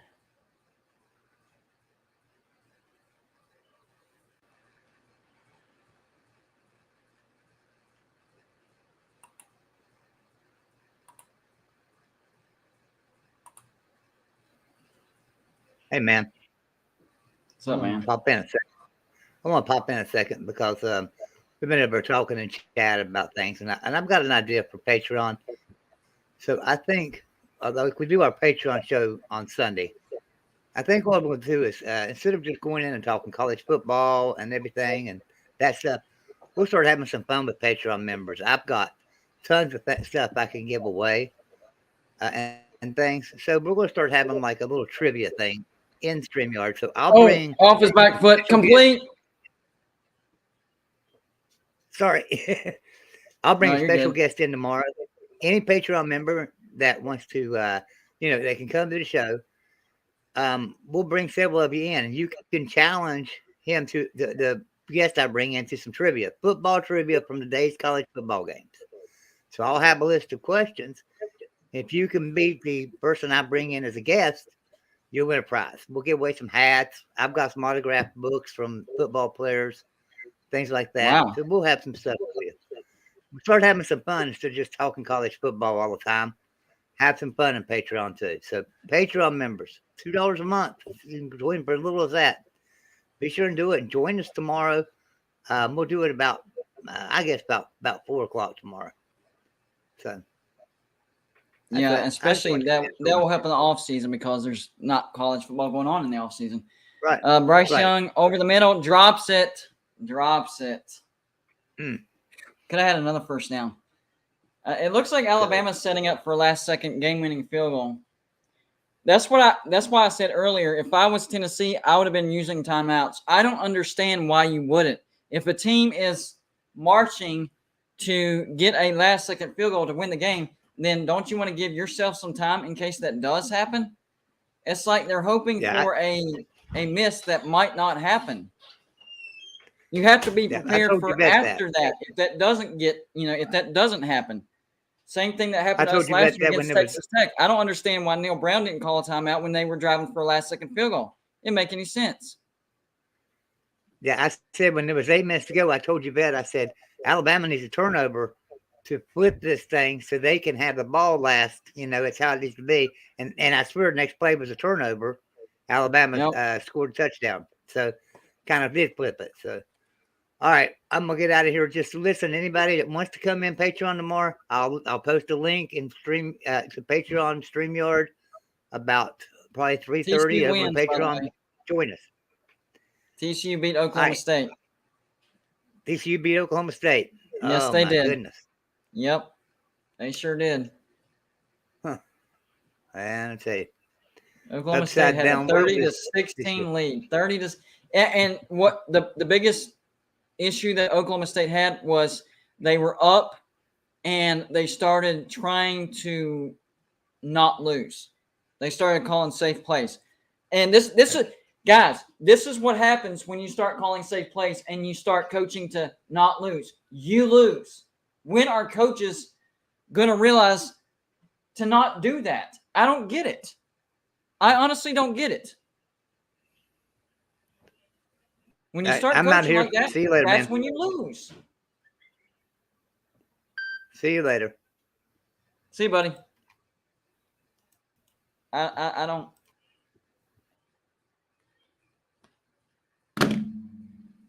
Oklahoma State was beating TCU soundly, had the game in the bag. They had the game in the bag. And then he started calling safe plays, and they went 3 and out because they went run, run, run. And, of course, they didn't get the first down, and that's when things switched. Gundy, man, you got to stop doing that.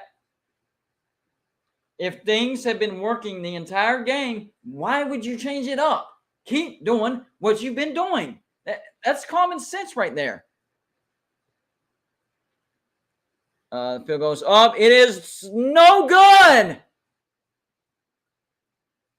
No good. Oh, my gosh. Well, it's a good thing Tennessee didn't call a timeout right there. If they would have called a timeout, that wouldn't have counted. Wow.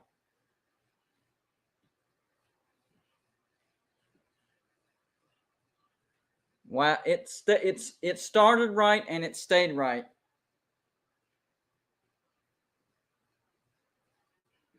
Maybe Alabama was actually anticipating a timeout because they ran the play clock down a little low. It was kind of rushed. Man, oh man, oh man. Wow.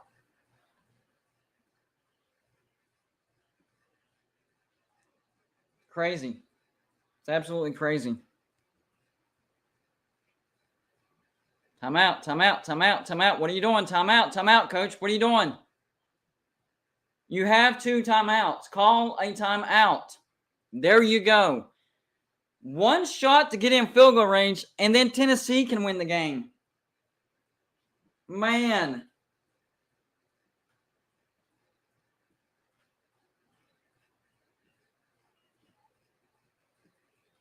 Alabama's in total prevent defense, but the problem with that is you're leaving like a 10 to 20-yard gap, so they can chunk you twice, get in field goal range, and then they beat you. So this could go from Alabama had a chance to win it by kicking a field goal to now Tennessee could get in position. I mean, they're like 9-10 yards away, something like that. I mean, this is and they do have one timeout left. They do have 1 timeout left.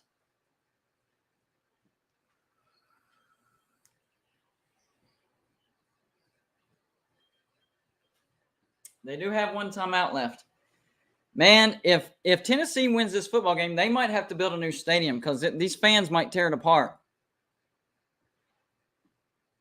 One play right here. Chunk it. Get rid of it. Hooker, what are you doing? He caught it. Holy crap. Holy crap. They ran it to 0, but I thought he got a timeout. They'll put another second back on the clock. I mean, he caught that with 2 seconds left. They should have had timeout right there. See, caught. Down. 3 seconds left. Yeah, there's going to be time put on the clock. There's going to be time put on the clock. There's no way that 000s should be on the clock. There's no way. There's no way. He was down with 3 seconds left. Timeout. See? They'll put time on the clock. We're going to get a last second field goal. 2 seconds. There you go. All right, here we go. Oh, man.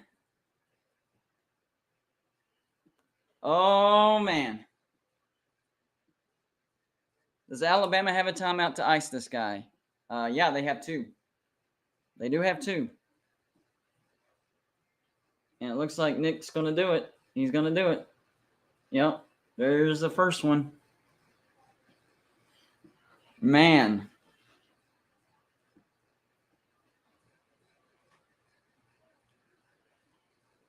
This is, you can't script this. You can't script this. This is absolutely unbelievable.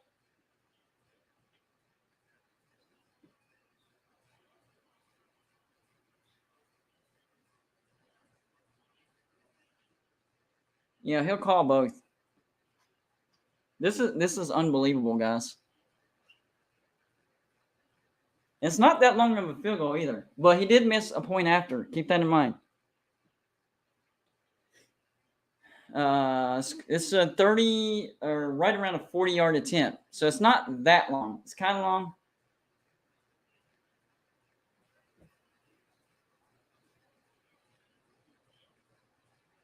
It's up. It's good. Oh my gosh.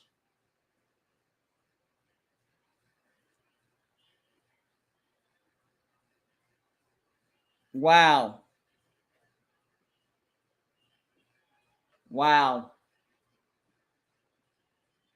This is the biggest win since the Hail Mary against Tennessee on the road. And it's bigger than that.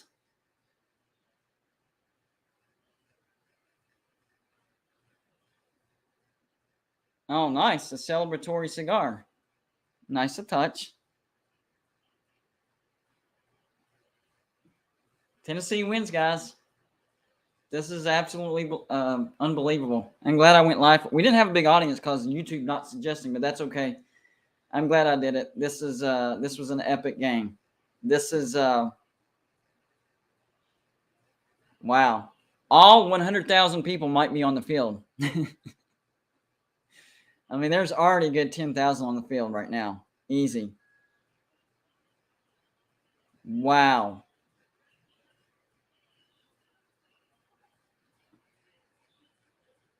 Wow.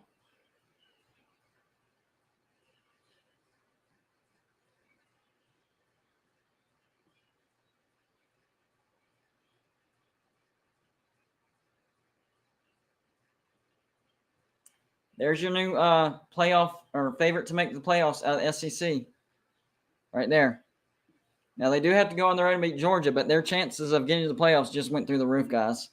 They can go on the road. Listen, guys. Listen. Okay? Listen. They can go on the road and get beat by Georgia. As long as they win the rest of their games, they're getting to the playoffs. Okay? It'll be the winner of the SEC championship in Tennessee. If Tennessee wins all their other games. Mark it down. If Tennessee wins every other game besides the road game to Georgia, they're still getting in. And then, of course, if they go undefeated, they get in. But even if they lose to Georgia, because of this win right here, even if they lose to Georgia, and they don't even get to the SEC championship, if they win all their other games, they're getting in. I'm telling you right now. All right, guys, I got to head out. I got to get my girls some things because they're staying with my parents. And they forgot a few things, but hope you had a good time. This is, we watched it all together, guys. This one's going to be talked about for a long time. Long time. You heard Joey. There's going to be a Patreon live show tomorrow. Probably a regular one as well, regular video. So stay tuned. Make sure to have the notifications because we're gonna make YouTube start suggesting us again because this is absolutely ridiculous. Anyways, y'all have a good rest of your Saturday night. There's still some games on, so flip the channel and enjoy some more college football because guess what? We're halfway through the season, guys. We're halfway through the season, so soak it in. It's not going to be long before it's going to be over. All right. Anyways, y'all have a good rest of your Saturday, and we'll see you on the next live show.